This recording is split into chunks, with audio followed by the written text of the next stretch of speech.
changed dramatically. Okay, so what today looks like is we're going to take a look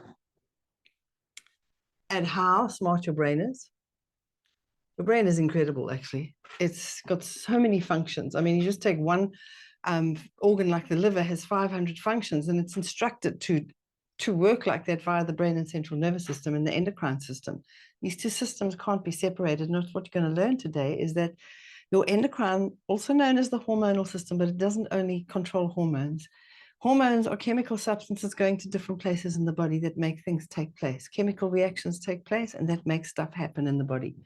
But your brain and your central nervous system and brain, which is one system, your central nervous system actually includes the brain, and then your endocrine system work together really beautifully. And you're going to find out today how well they work together, and why it's so important that anything that upsets your endocrine system will affect your brain and your nervous system. And anything that affects your brain and nervous system will affect your endocrine system. Although we're not talking about hormones today, it's important that you understand this. So you've got your pituitary gland in the brain. It's wrapped around, your pituitary gland is this pea size, tiny little thing. It's tiny, tiny, tiny. And the hypothalamus is wrapped around it. The hypothalamus feeds into the central nervous system, controls all your nerves in your brain. And the pituitary gland in the brain controls your entire endocrine, hormonal, reproduction, heart function, liver function, kidney function. So it's very difficult. And I hate doing what I'm doing tonight, is to focus on one problem that we have. Well, there's several problems, but let's say the brain, because the minute you start taking apart, you're leaving out parts, and that's what's so difficult. I'm trying to keep this really tight tonight as well. It's not going to be as long as the previous sessions. I know we started with a little bit slowly tonight, but today we are going to focus particularly on brain, but there's a lot that I'm leaving out. And that's why I love our program, the 365, so much, because it incorporates the 12 systems and the 12 body systems and 12 pillars of health. So you get a really overall view over a year period of how all of this stuff works together, but the really simplified version. So I'm giving you the simplified. We're looking at it just from one kind of angle, well, several angles, but it's really short and sweet and to the point, okay? So we look at it, what affects your brain negatively. We're going to look at some of the major brain issues that people have today, and I'll give you some guidelines to improve your brain function. And if you apply them, you will see the results. If you sit here tonight or today, this morning, this afternoon, and you're sitting here and you're thinking, oh, this is really nice, and then you go off and do nothing, nothing will change. Nothing will change. I'm going to give you valuable stuff today. Guard it, keep it, use it, make notes. You need to apply this stuff. It works. I went from being completely crazy, over the edge, trashing the house, screaming and shouting at my parents. Some of you have heard this story before, but honestly, I didn't know what was wrong with me. And then when the doctor came and told me that I was bipolar, and there was really nothing I could do other than take some very hectic drugs, at the time was lithium, I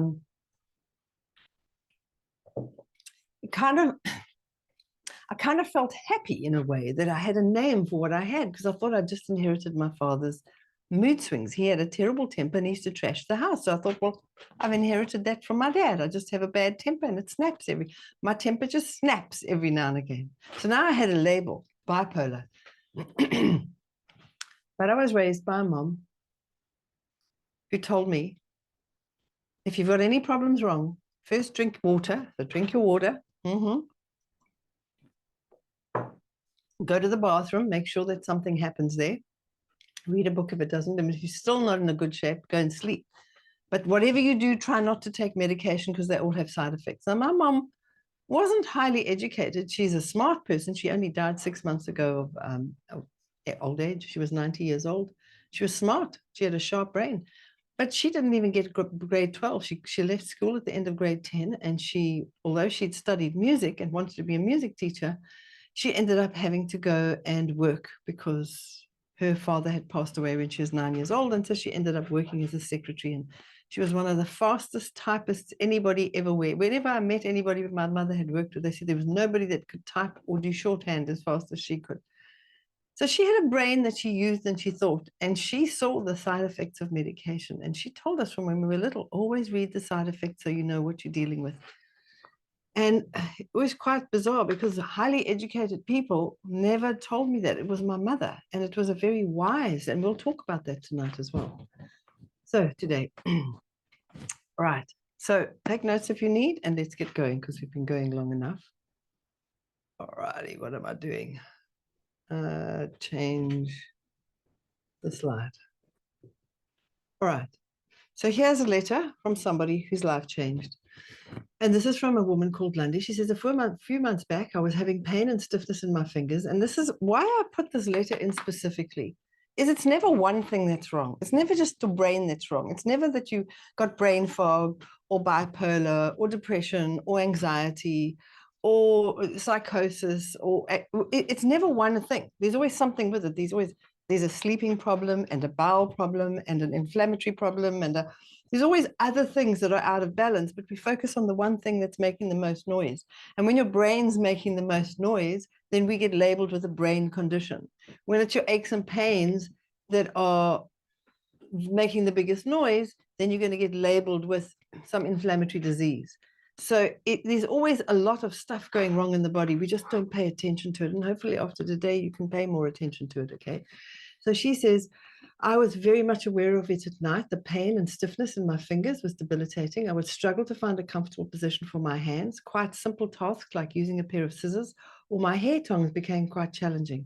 Not wanting to accept this as a normal part of aging, I began to prayerfully seek answers. This led me to the 100 Days to Health program. And this is where I learned that the body will heal itself when you give it the right environment. And you will hear me saying this many times tonight. And that's one of the reasons I also shared this letter, because when you understand that, if you understand that one concept, if you create the right environment in which healing can take place, then the maximum amount of healing will take place. You know, if you'd lost a little finger, it's not going to regrow. But if there's inflammation or there's disharmony or there's dysfunction somewhere in the body, I have seen so many incurable conditions repaired. I was told there was nothing I could do. I had to live on this drug for the rest of my life. And the thing that stopped me was not the fact that it had side effects like liver and kidney problems and heart problems. It was the fact that it would make me gain weight. And I came from an overweight family where the biggest thing in my life was I did not want to be overweight. At the time of being diagnosed, I was at least 20 pounds underweight. I was underweight for my size, and my bones were sticking out all over the place. And so I was skinny and crazy at the same time, basically. And that didn't make any sense, because if I was going to take somebody out, if it wasn't myself, it would be the people around me. And I'm so saddened when I hear these stories of these young people or older people going and shooting up a school or shooting their friends or doing kind of crazy stuff like that. Because I had those thoughts as a kid. And I never took medication. And you'll see that virtually every single shooting that I've seen, mass shooting like that, I've gone and investigated in detail to find out if there was mental illness. There always is. And there were always medication. There was always medication that they were on, which proves the point that you'll see tonight, that medicine does not cure mental illness. It just suppresses symptoms and causes other problems. We'll have a look at it. And I know that this is contentious to say something like this, and this is probably going to get taken off YouTube because I said that. But this message has to get out. We take responsibility for our health. We have to create that environment in which healing takes place. And when we create that space, healing starts to take place. Not overnight. I have my cello standing in the background to remind all of you, look at it. You do not pick up a cello and start playing as a concert cellist unless you're some incredible genius. And I haven't even seen a musical genius just pick it up and play like they are, a concert cellist. You have to practice and practice and practice. And if you don't practice at least 20 minutes a day, you go backwards. So with anything like that, anything that you don't do on a regular basis, you go backwards. So you've got to, and it's not just remembering how to play, it's keeping your fingers tough enough so that they don't get sore on those strings. It's the same with health. You've got to keep practicing, get it right. You put your finger on the cello, on the strings, and it's just slightly a little bit too much, just a millimeter up too much up or down, and the note's not quite right. So then you start playing, you've got a clip-on little meter that's showing you whether you've hit the key, and eventually you see you're comfortable in that position, and you remember that position. You actually remember the position of where your finger goes, just physiologically. Your brain just gets it. You don't even have to look anymore. And you're not supposed to put Tipp-Ex or whiteout on your cello fretboard at all. So you've just got to, there's nothing, there's no frets, there's no divisions. It's not like a guitar, it's just one long piece of wood. You have to practice getting healthy. You can't fix the problems overnight. You've been living a life for 30, 40, 50, 60. Some of you have heard me say this so many times, and I've got to remind you every single time. It doesn't take 2 weeks or 2 months to fix everything. However, most people start seeing an improvement in their health within 2 to 3 days. They start to see little things like, whoops, I'm not so tired in the middle of the afternoon, or gosh, my stomach's feeling more comfortable today. And then it comes after a week or two where you wake up and you think, I'm sleeping so much better and feeling so much more refreshed. So you're going to find those little things. You've got to listen for them. Don't just think, well, this one thing hasn't sorted out. And very often we have people with 10 different things and they say, that's sorted out, my stomach's sorted out, I've got more energy, I've got this, but my cholesterol levels haven't come down yet. How long have you been doing this? 2 months. It takes the average person who takes these principles and goes off on their own 2 to 8 years to fix it up, as long as they're continuously working on it. If you're in a support group like our Zoom sessions we have weekly, and you're on one of our programs and you've got support from a game changer and you've got support from me, most people will find that within a year their health is superb. Some people find within 3 months all their problems have gone. But most people, it's a good solid year. Don't give up. And don't believe anybody that you can sort out your health in 2 weeks or 2 months. It's not possible. It takes time for the body to repair itself, okay? So she says, not wanting to accept this as a normal part of aging, I began to prayerfully seek. She went on the 100 days. The news, she says, and this was where I learned that the body will heal itself when we give the right environment. This news filled me with such hope, and I believe that the AIM products, in particular the Barley Life and Omega, there's some products I recommend for the entire endocrine system in the brain to function more efficiently, have been very instrumental in helping me to create the right environment for my body to start healing. After completing the program, I can honestly say, not only has the pain and stiffness gone, but my energy is returning and the brain fog is lifting, and the GERD, which is the reflux problem, is almost non-existent. I'm so thankful for this program. It's blessing Lundy. So for me, it was a book, and I've shared this a couple of times before, that changed my life. I was diagnosed as bipolar. I had suicidal ideation. I had mood swings. I had thoughts of harming myself and others. And a chance comment from somebody, and I bought this book. It's not in print anymore, but if you can find yourself a copy, I've actually seen it on Amazon, and it may still be in print because it did incredibly well in those years. I've spent the last 45 years finding a way for myself and family to be healthy naturally. My mental health is just in a spectacular place. I don't get depressed. I don't suffer from anxiety. I don't have these overwhelming feelings of doom, like something's going to happen, something bad's going to happen any minute now. And a lot of people suffer from that. It's a very common problem when your B vitamins are too low in your body, and taking B vitamins don't help, because I used to do that. It didn't make any difference. It was only when I changed my diet and I got my B vitamins from the food that I actually was eating, natural, whole foods, lots of plant food. That's where those B vitamins come from. And you find the brain just kind of switches on, and it's like somebody came into your messy office with all your filing cabinets and your papers strewn around, and you start eating naturally and whole foods, and everything gets tidied away. Everything's alphabetized. The A's are under the A's and the B's under the E, and you walk in and you know exactly where you can find it. That's in that place, that's in, and not only do you know where to find it, you remember next time where it's filed. And it's such a fascinating thing, because as we've got older, Mark and I, our brains are working more efficiently. And so I find that, and it's actually physiologically, if you read the physiology textbooks, the left and right hemispheres of the brain make a lot more connections as we get older. Because as your brain starts to work more and more and more, from when you're a little baby, it keeps making more and more connections, which means you should be thinking faster at 92, not slower. And it's really sad that we've got this problem with cognitive decline, but there's some major problems that cause them. One of them is your gut bacteria is out of balance. Your B12 levels are not there anymore. And let me tell you right now, up front, studies have shown 40% of meat eaters, chicken eaters, fish eaters, vegetarians, vegans, Doesn't matter what diet you're on, 40% of them suffer from B12 deficiency. And that is because we go around sterilizing our gut. We do it just by drinking tap water. It's got chlorine in it. What do you think chlorine is? It's a sterilizing agent. And then we have a glass of wine with a bit of alcohol in it. Remember, alcohol was used to spray in your hands during lockdown to kill any bacteria and viruses. And so you're putting alcohol into your digestive tract and you're sterilizing it. And so one of the things that we find, for example, with Parkinson's disease and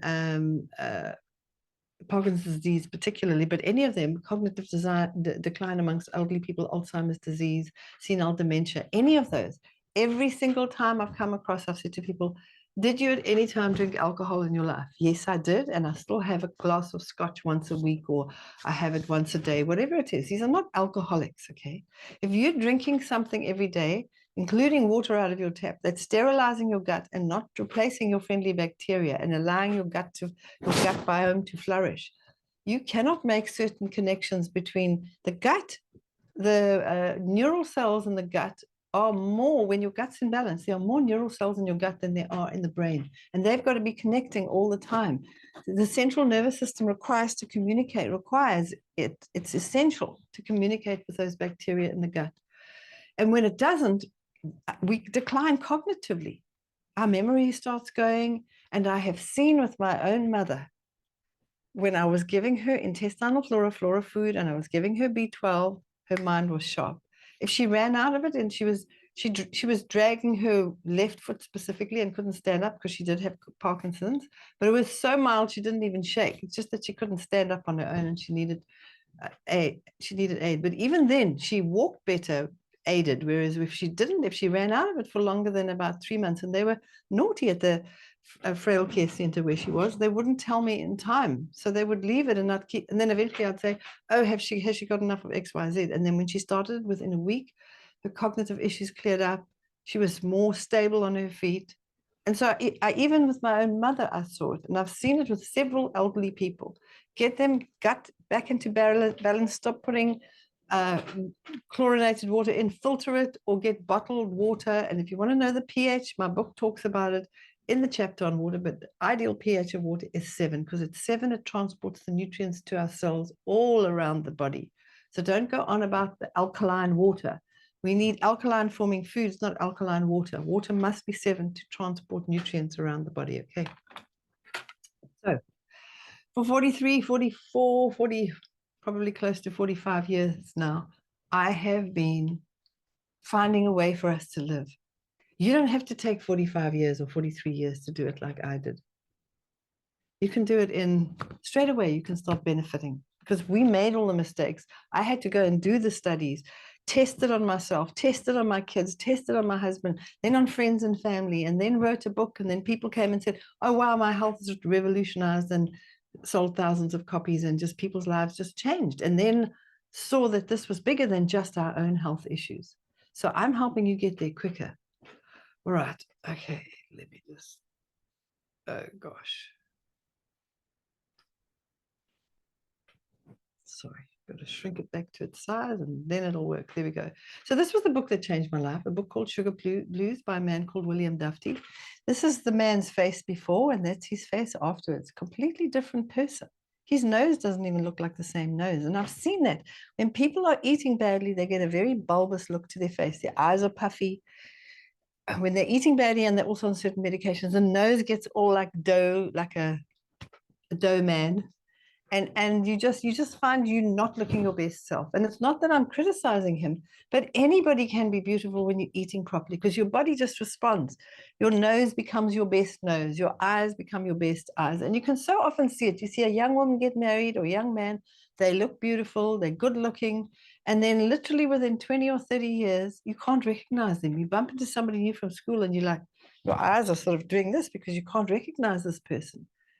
And then you realize it's just like completely, the body is not functioning properly, because if we feed our body incorrectly, just your thyroid gland goes, and your thyroid gland not working properly can change your features on your face. Look how his face changed back. And he was carrying extra weight, but even his nose had changed shape, even his ears. It was actually quite fascinating to look at this. So what's the problem? For most people, our brain is not working optimally. For most people. There are a lot of people walking around, they're not diagnosed with anything. They've just got brain fog. They've got a bit of anxiety. They're not sleeping properly. They're tired all the time. They may have mild or severe depression. You can have mild or severe anxiety. When it starts getting to a place where you can't live your life, that's when you go off to see a medical professional who has been trained to diagnose diseases, and he will find some medicine for your disease. It's what they are trained to do. I'm not criticizing doctors. They are amazing. I'm always telling people my daughter broke her neck in a car accident. She wouldn't be alive if it wasn't for the medical profession. She's got plates in her neck. She can do all her exercises. She functions normally. It happened 2.5 years ago. And it was amazing. So, but when we take ourselves off to the doctor because of our own lifestyle issues and don't take responsibility for our body, they don't have their box of tools contains medicine or surgery. Those are your two options.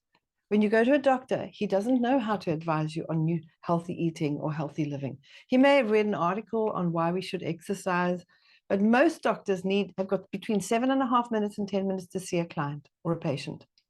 He has to see a certain amount in a day, otherwise he cannot afford the lifestyle to which most doctors would like to live and become accustomed to. And he has a family and he's got children. And the sad thing about doctors is that if they don't work, they don't earn an income unless they're working for a big organization and there's several doctors, or they're working for a government, then they just get a basic salary. And it's almost easier to trust a doctor who's working for a salary and doesn't depend on commission from his patients, so to speak. His salary is his salary regardless of how he works. It's a sad thing, but at least you know the guy's a doctor not for the money. He's a doctor because he wants to help you. So it's I have part of my brain likes the National Health Services. Oh, the other part. Oh, I've just lost my screen here a second. Let me just go back. I've lost it. You're sharing a screen. Share the device on audio. Where is it gone?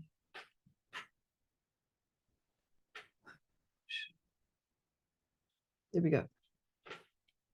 All right. So where are we? Okay. So for most people, it could be anything. It could be mild or it could be severe. Right. Depression, memory issues, could be mild, could be severe. Mood swings like I had. I thought it was mood swings. It was bipolar. That's what I was suffering from. Cognitive decline, ADD, ADHD, etc., etc., etc. As the king and I, if you've ever seen that really old-fashioned movie. There are so many brain conditions that I don't have the space or the time to talk about each of them individually. And I know you'd like me to talk specifically about yours. Maybe you've got a psychosis of some kind, or maybe you've got some other unique thing and it's got a special name named after the person that discovered it. And maybe your kid's ADHD and they've got epilepsy, and maybe you've got memory problems and depression. It doesn't really matter. All the information I'm going to give you tonight is creating the right environment where your body can heal the brain, regardless of what the problem is. So we may find with some people, for example, we've seen with some people with epilepsy, some people, and I've got stories in my book, Healthy Kids, a mother, Cynthia, wrote to me to tell her that her child had been diagnosed. Actually, she came to see me. It was many years ago when we still had our shop up in Johannesburg. She came to see me and she said her child, the one was attention deficit, the one was epileptic, and the other one, all three of them had behavioral problems, but there was the epileptic one who'd been diagnosed at 18 months, and now he was at school. I think he was about 8 years old. And the doctor had said to me, he'll never come off the medication. And all she did was put them on a whole food, plant-based diet. It wasn't totally vegan. It wasn't radically anything. It was following the principles, eating the raw before the cooked, and having snacks in between. Instead of it being candy, would be fresh fruit or raisins or dates, for example, preservative-free dried fruit. And literally within 6 weeks, those kids were totally transformed. It was so dramatic that she brought 2 textbooks in with me. The child's textbook that he wrote at school was like spiders that crawled. You couldn't read a thing. And then the other one was his beautiful handwriting. So it's just the most amazing thing happens when you create the right environment. It doesn't matter whether it's one condition or the other. You're creating an environment. We're not treating the symptoms. And that's why you can't say, but my problem is XYZ. And I'm actually not going to answer questions tonight. If you've got urgent questions, you can info@wholeworldwell.com and you can send an email to there. And the reason I'm not answering a question, because I want you to watch this again and think about what I've said tonight. This is not about treating your specific symptom.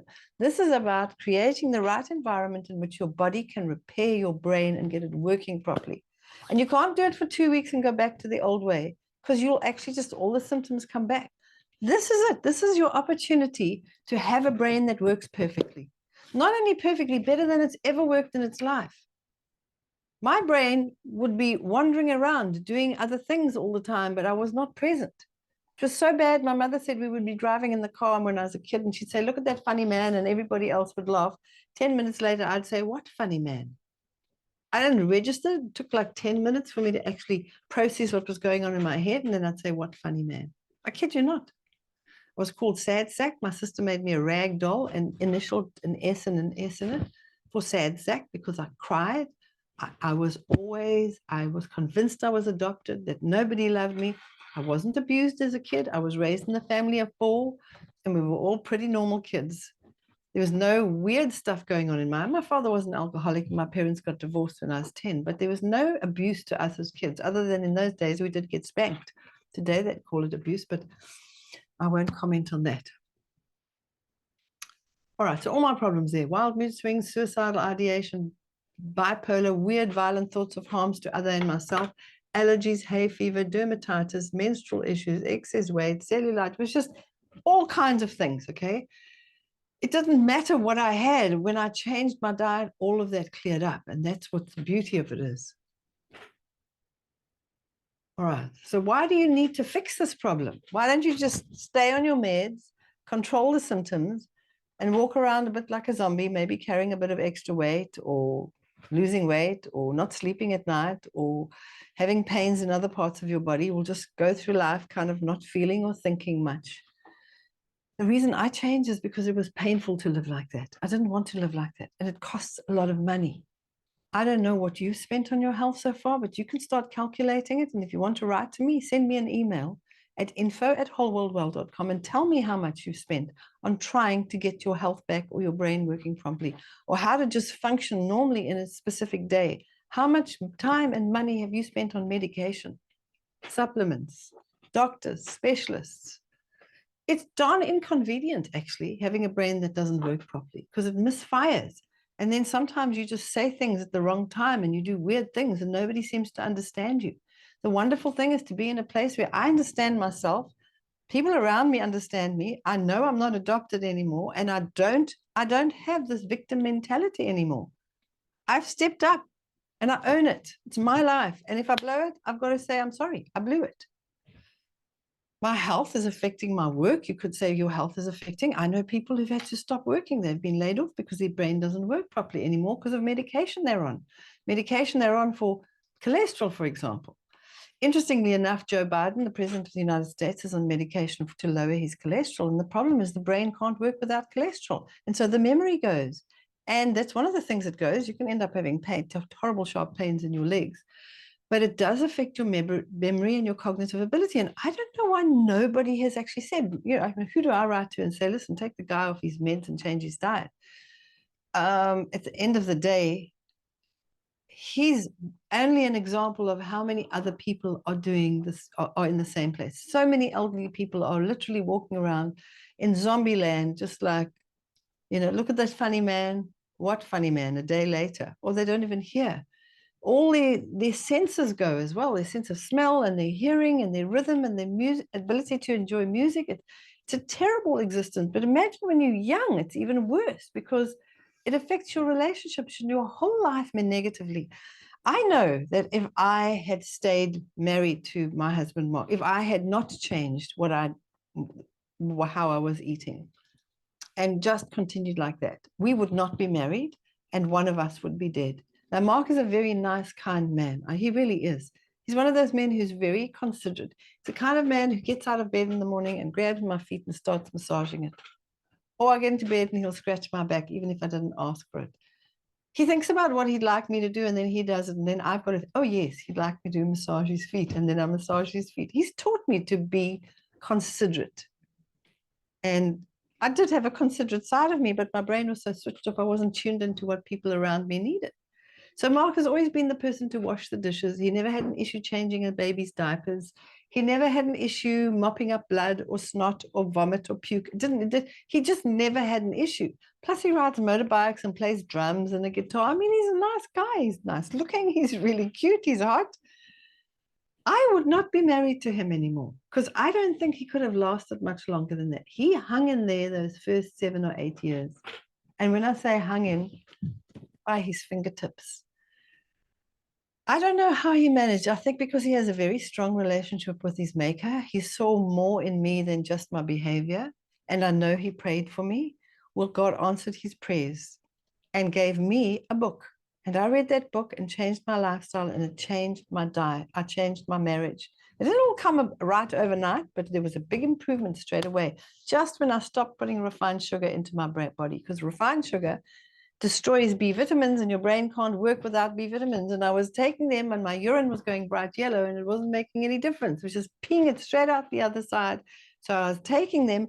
90 to 96% of supplements you take will end up in the sewage system. So that means 90 to 96% of your hard-earned money will end up in the sewage system. So it affected me. It made my life difficult. If you want your life to be easier, you can start your healing today. We'll apply these principles. They worked for me and they work for everybody else. Okay, it's easy, it's affordable. You don't need a whole bunch of money. You see improvements usually within a week, not complete healing, improvements. More energy, better sleep, better stomach. Those are the most common things that start coming. Only problem is, there's just one problem with this. You have to really, really, really, really, really want to be well so badly that you'll do anything. Like when my husband looked at me and his blood pressure was very high and the doctor wanted to put him on blood pressure medication, just like his parents and grandparents. And he looked at the side effects and he saw it would cause enlarged heart and diabetes. It didn't worry him. He knew that his parents had that stuff. But when it came to erectile dysfunction, he took one look at it and said to the doctor, I'd rather die of a heart attack. Thank you, Miriam. Came home and he said, Miriam, you got to tell me, what do I have to eat? Because he grew up eating quite a lot of junk, but never behaved badly like I did. That's why you don't pinpoint the thing, because everybody around you is eating the same, but they don't have the same diseases. And that's simply because we have different genetic makeup. Our genetic predisposition towards certain diseases is always in the background. You can break that expression. You could stop the expression of your disease genes simply by changing your diet. Dr. Colin Campbell, in his book Whole, he talks about it in great detail. You want a book to read? China Study, the other one he read, and this talks about how you can actually change your genetic expression by changing the way you eat. It just stops those disease genes expressing. And that's why my disease genes express the same way as my father's. And in our family, is asthma and allergies. I had all those things as well. In Mark's family, his disease genes expressed in high blood pressure. My blood pressure was always low. My blood sugar was always low. His family was high. So you can all be eating the same, but you will express different genetic diseases. But if you all change your diet like we did, his blood pressure went away. He's not had to ever take a medication, and his blood pressure's 110/75 on a bad day. Honestly, he just has he'll be 70 next year, and he rides motorcycles competitively, and we bumped into a friend of ours who's 5 years younger than Mark, and I was shocked because this man has changed his lifestyle by starting to exercise, and he's lost nearly 40 kilograms. But he looked like he was 25 years older than Mark. He looked like he was 85, 90. He really looked old compared to Mark. As I say, he'd lost weight from running, so it was making a difference. But he was so impressed with Mark that he said, whatever you're doing, tell me. So he's on the 100 Days to Health program now. All right. So it's affordable. It's easy. As I said to you, we'll see improvements. All right. I changed my diet and changed my lifestyle. Over the last 30 years, many thousands of people have found the same, regardless of their health issues. As I said to you, it doesn't matter what your health issue is. You've just got to create the place for healing. When you help create that environment, healing takes place. Here's a great testimony. I got this recently. Someone told me of their mother, who is a teacher in a small town and has become a nurse, in inverted commas. Okay, she is a nurse because at certain times of the day She has to administer Ritalin to a huge percentage of her class to those diagnosed with ADD and ADHD. Each bottle is well labeled and each child's name on it so that she doesn't get mixed up, and keep it in a special safe cupboard. She says, what is happening to this world? My brother's child was diagnosed with one of these. His mom refused to go the medication route, so she followed the healthy way, and he's doing very well in school. And thanks for saving another child from Ritalin with the natural way. Have a blessed week, Michelle. Do you know how often I've seen this? We've seen this so often. We started the school 10 years ago. And the one condition is we will take any children, but they're not allowed to be on medication.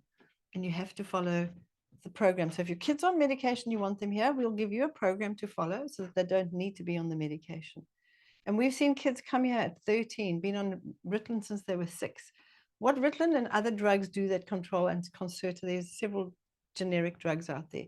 They actually suppress the emotional development of the child. So although you stop the sort of crazy lashing out and attention deficit behavior, you get a calm kid, but they emotionally immature.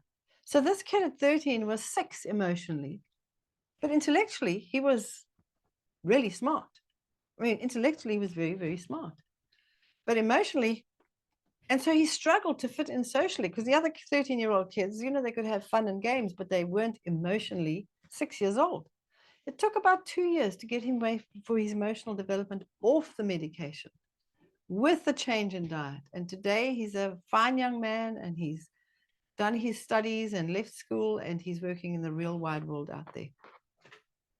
So we've seen that in many, many people. I myself would have been diagnosed as ADD or ADHD. My reports used to say, I can't sit still, I stare out the window, I walk around the classroom, I had ants in my pants, they used to say in those days. These days, they just give you an acronym, ADD. All right, why am I putting my glasses on? I can see this. So all medicines have side effects. It doesn't matter whether it's for ADD or ADHD. We know with ADD and ADHD, it makes you feel emotionally, it just shuts you off emotionally. You just don't respond on an emotional level at all. You lose your appetite. You suffer from anorexia, so most kids will lose weight. They have sleep problems. They suffer from anxiety. It's very common. I've seen this a couple of years ago with one of our local schools. A 13-year-old took his own life. He was on a medication for ADHD. In a normal school, the teachers had said, we will not accept you in the classroom unless you're on medication. And so he was on medication, and he was very depressed. It causes depressions, okay? So these are some of the meds. I mean, all meds, whether it's for ADHD, bipolar, anxiety, panic attacks, depression, cognitive decline, memory loss, brain fog, Parkinson's, regardless of the condition of the meds you're on. You must read the side effects, all of them, even the rare ones, even the seldom heard of ones. They'll give you the common ones and not so common ones, and then the ones that are less common, and then the ones that are rare and the ones that are extremely rare. Read them all. You could just be one of those that suffers from the extremely rare. Common side effect of antidepressants is depression and suicidal ideation. I have a good friend who lives in the States. Her brother's here in South Africa. And she came over for his funeral. Incredibly successful man who's married to a beautiful woman and 3 beautiful daughters, had climbed to the top of the corporate ladder in his environment, had actually been given shares in the business that he got involved in because he worked so hard, had a beautiful house on the most beautiful spot of our coast with all the cars you can dream of in the driveway. His wife came, he was on antidepressants and had everything. Even went to a local church. So apparently spiritually, he was in a good space. Went to the doctor for depression. They put him on antidepressants. He phoned the doctor a couple of months later. He said, this depression is getting worse. So the doctor said to him over the phone, just double your dose. One of the known side effects of that is suicidal ideation and depression. Wife came home from her day out. She was shopping or horse riding or something that was, you know, a lady of leisure would do. And she came and poured herself a glass of wine and one for her husband and tried to get into the study to give him his glass of wine and couldn't open the door. There was a strange sort of weight that was holding it closed. So she ran upstairs. She kept shouting her husband's name. He didn't say anything. She went and called her 17-year-old daughter who was writing exams. They came down. They managed to open it up. He had hung himself from one of the beams in his study. This is a true story. I know of somebody who got into the shower on antidepressants and took their own life because they didn't want to make a mess in the house. So they thought if they did it in the shower, that the water would wash the mess away. I mean, this is just so sad. This is a fact. You've got to know this stuff. So don't act like you didn't know. Take that insert and read it today while you're sitting there. And if you don't have it, Google it while you're listening to me. Google the name of your meds and type in the side effects of your medication, okay? Make a point of knowing it and then deciding what you're going to do about it. I'm not telling you to go off the medication. I'm telling you to start creating the right environment in which healing can take place. And as you'll see from one of the other mothers, they didn't need the medication anymore. ADD side effects: decreased appetite, weight loss, difficulty sleeping, stomach aches, headaches, slightly to moderately increased blood pressure, agitation, irritability, depression. Bipolar meds: restlessness, dry mouth, increased thirst, frequent urination, digestive issues such as nausea, trembling of the hands. Some people experience less common side effects such as tiredness, vomiting and diarrhea, blurred vision, impaired memory and difficulty concentrating, skin changes such as dry skin or acne, muscle weakness. I mean, this is a cure for a disease. It's not a cure. Medicine suppresses your symptoms and causes other symptoms. Side effects of anxiety: Meg: nausea, sweating, diarrhea, constipation, headaches, dry mouth, weight gain, cloudy thinking, or brain fog, we would call it, digestive issues, hypertension, low blood pressure, blurred vision, severe fatigue, impaired driving skills, lack of coordination, and seizures. That's anxiety meds. You're taking it because you're anxious, and it can actually cause worse problems: seizures, inability to drive a car, side effects of cognitive decline medicines, problems with this is somebody whose brain is not working in these areas, problems concentrating or paying attention. That's already a sign of cognitive decline, and now it causes more. Confusion, memory loss, hallucinations or delusions, impairment in numerical and verbal skills. It's bizarre. I'm not making this stuff up, okay? We're living in an era of the internet. You can Google anything. And all you need to do is make sure it's a reliable source. One of the more reliable ones is something like Healthline.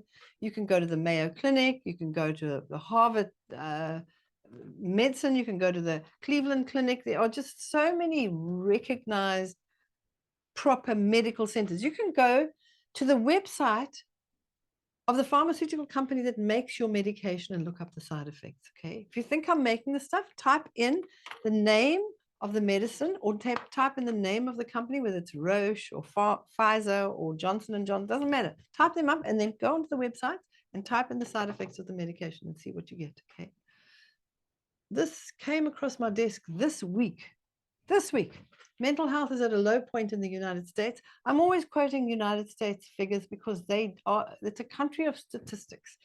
Everybody's measuring everything from sports scores from now, going back all the way to the 1900s, to mental health, to births. If you want statistics, you look at the American statistics, and it really just is a big lot of statistics showing what's happening in other countries, but in smaller ways.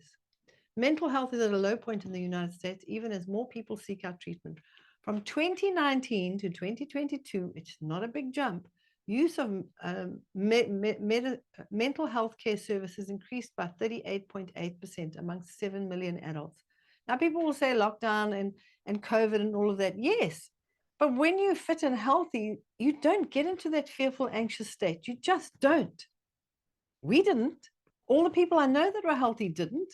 But the people that were putting things into their body that made them anxious were going to be more anxious and more likely to go and get medication.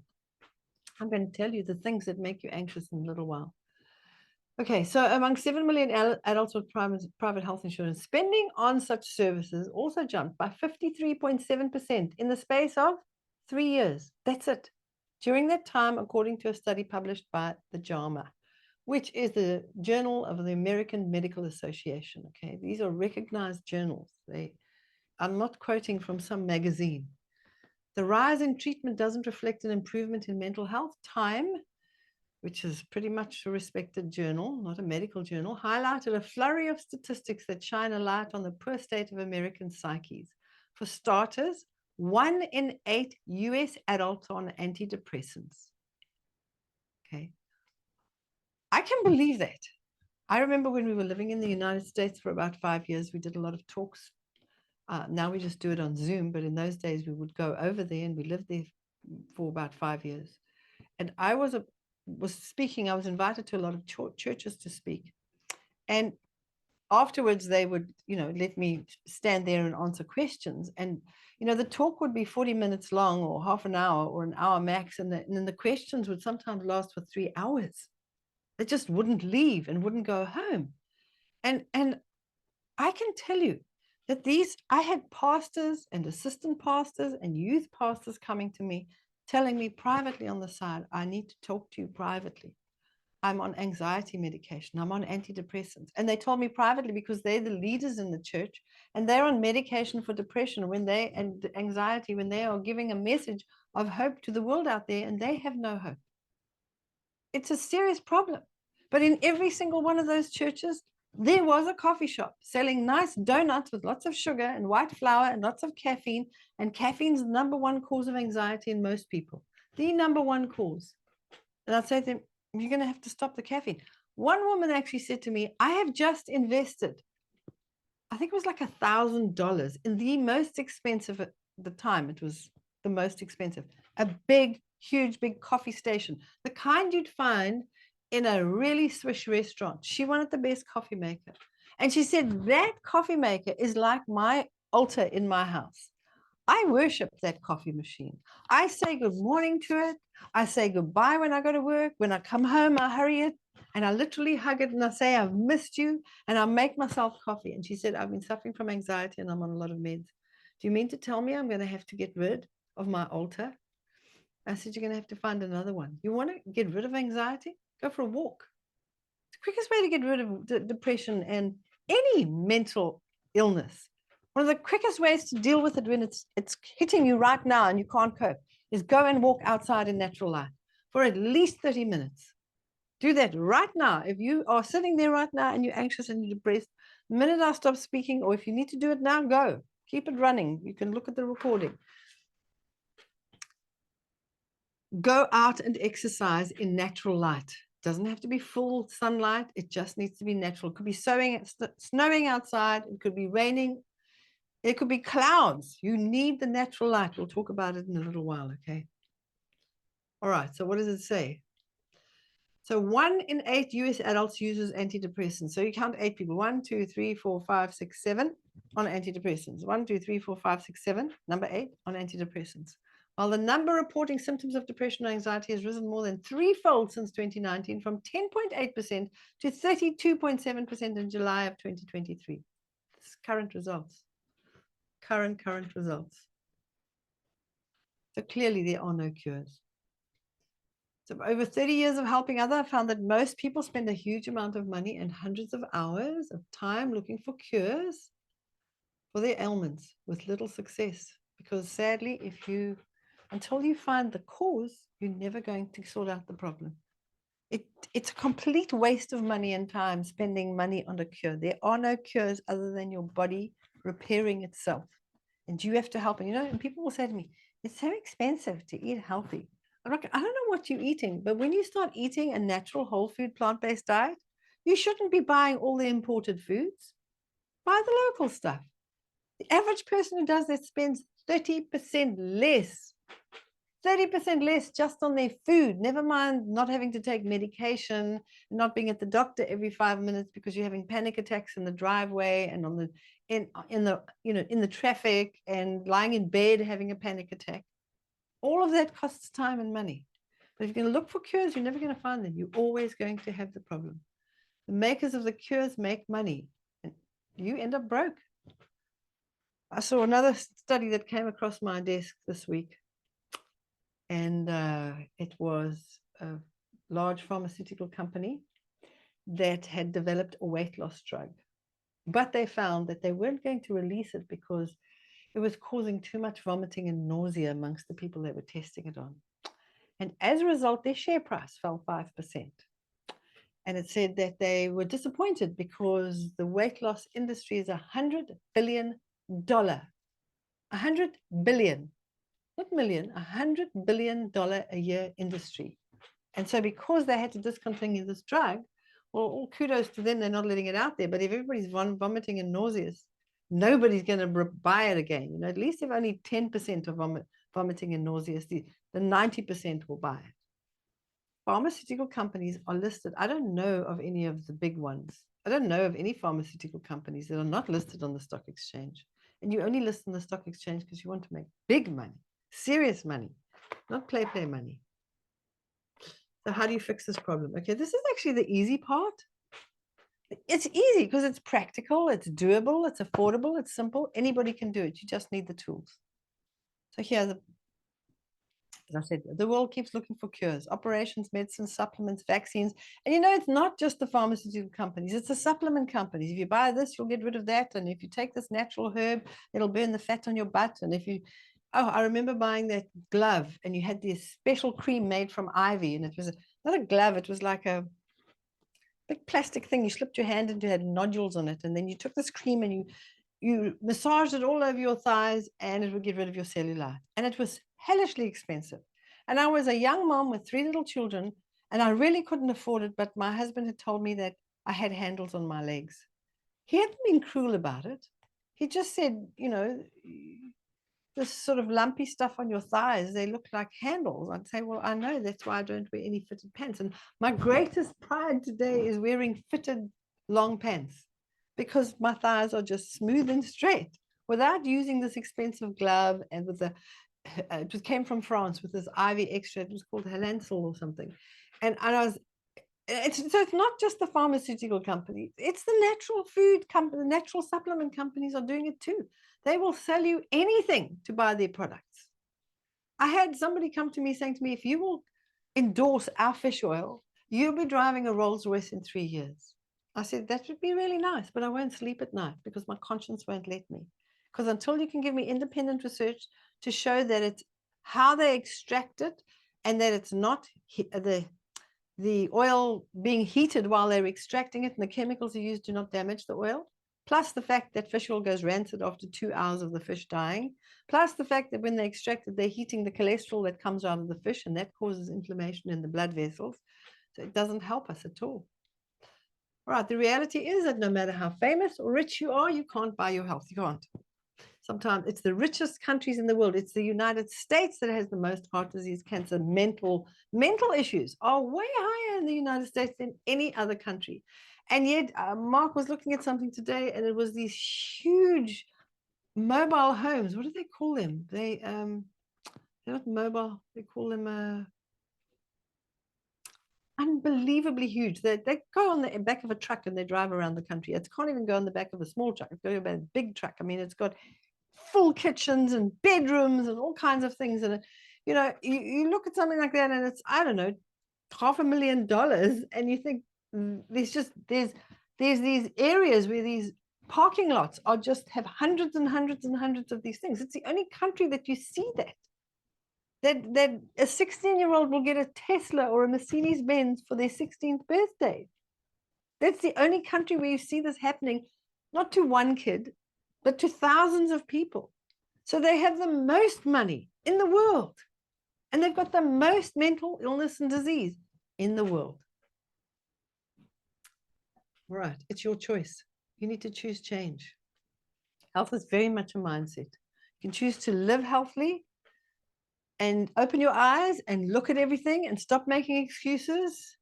You look for continual ways to be healthy instead of moaning about it and complaining and saying, oh, I've got to go to a wedding and there's nothing for me to eat.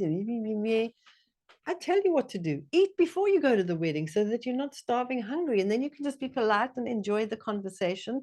Cut your food up on your plate and move it around. Excuse me. Happens when I shout. Most places today will have a buffet because they just know that they're vegans and vegetarians and pescatarians and gluten-free people. And so it's just easier to, instead of asking, very few people today are plating the food. There are buffets. So you can go and help yourself. The problem is not that there isn't any food for you to eat. The problem is you want to eat the stuff you used to eat because you like it. You're going to get to a place where it's not worth the taste in your mouth because you feel so awful eating it. You feel disgusting afterwards. You just don't feel like a good person. Your brain has gone into, my brain, if I put something into it's not supposed to, it gets like unhinged. So if my brain is like synced together like this, if I don't eat properly and exercise and spend outside time, my brain gets like jittery. It's almost like gets in a stuck place. I don't want to feel like that. So I choose to do the things that I know make my brain feel good. So you're looking for ways to being healthy. You're phoning up the caterers and saying, I'd just like to know what's on your menu. So when you get there, you're asking, has the falafel got gluten in it? Or has this got that in it? Or is there sugar in it? Whatever it is. And do you have alternatives that are not for me to drink instead of the champagne? Do you have an alcohol-free champagne that's preservative-free? Because you don't want to stand there like an idiot, but you can actually do things like this much champagne and top it up with a huge amounts of sparkling water. If you've got bubbles in a glass, nobody will say anything. Even if it's just clear bubbles, they'll just like, it's like, when people try to force me to drink alcohol, with come on, just one drink. I don't hang around people like that anymore because I think those are toxic people. Nobody should be encouraging anybody to drink. But when they do that, it's usually strangers. I look them in the eye and I say, listen, if I have alcohol or refined sugar, my brain goes into a place where I become completely psychotic. I'm bipolar and I have no symptoms and I haven't had any for the last 35 years. But if I put that into me, I could actually lose my mind to that extent. I might kill you with this fork on my table because I might just leap over the table and stab you with it. They get so like freaked out. They're like, oh, okay. And then nobody says anything about it. But if you try and convince other people to eat the way you're eating, they're just going to argue with you all night long. You say, I don't have a choice. You're lucky. You've got a choice. You clearly got perfect health. Only way I can have perfect health is to eat natural foods. It's the only way my body works properly. But if you can put anything into your body and you have an amazing, extravagant health, and usually those people you can see, they're sitting there with their allergy tablets and their asthma pumps and they, taking things for their heart disease. But if you say it like that, don't criticize them and don't try and convince other people, okay? Don't let anything derail you. Choose to live in a healthy place with healthy people. You can actually move towns, move into an office. If you're working for a cigarette or a tobacco company or an alcohol company where they encourage the people to work for them to use their products, then find something that you can actually excel at that, promotes a healthy lifestyle. Go and sell widgets, or cooking pots would be better than alcohol and, cold drinks with 10 teaspoons of sugar in each bottle. That makes people crazy. Here's a great testimony. I signed up for Marianne's program when she came to Kansas. I began implementing everything right away. The first 8 days of fruits, nuts, and salads, I felt terrible, but not really any worse than I usually did. On the morning of the 9th day, I woke up with energy. I didn't remember ever feeling that way before.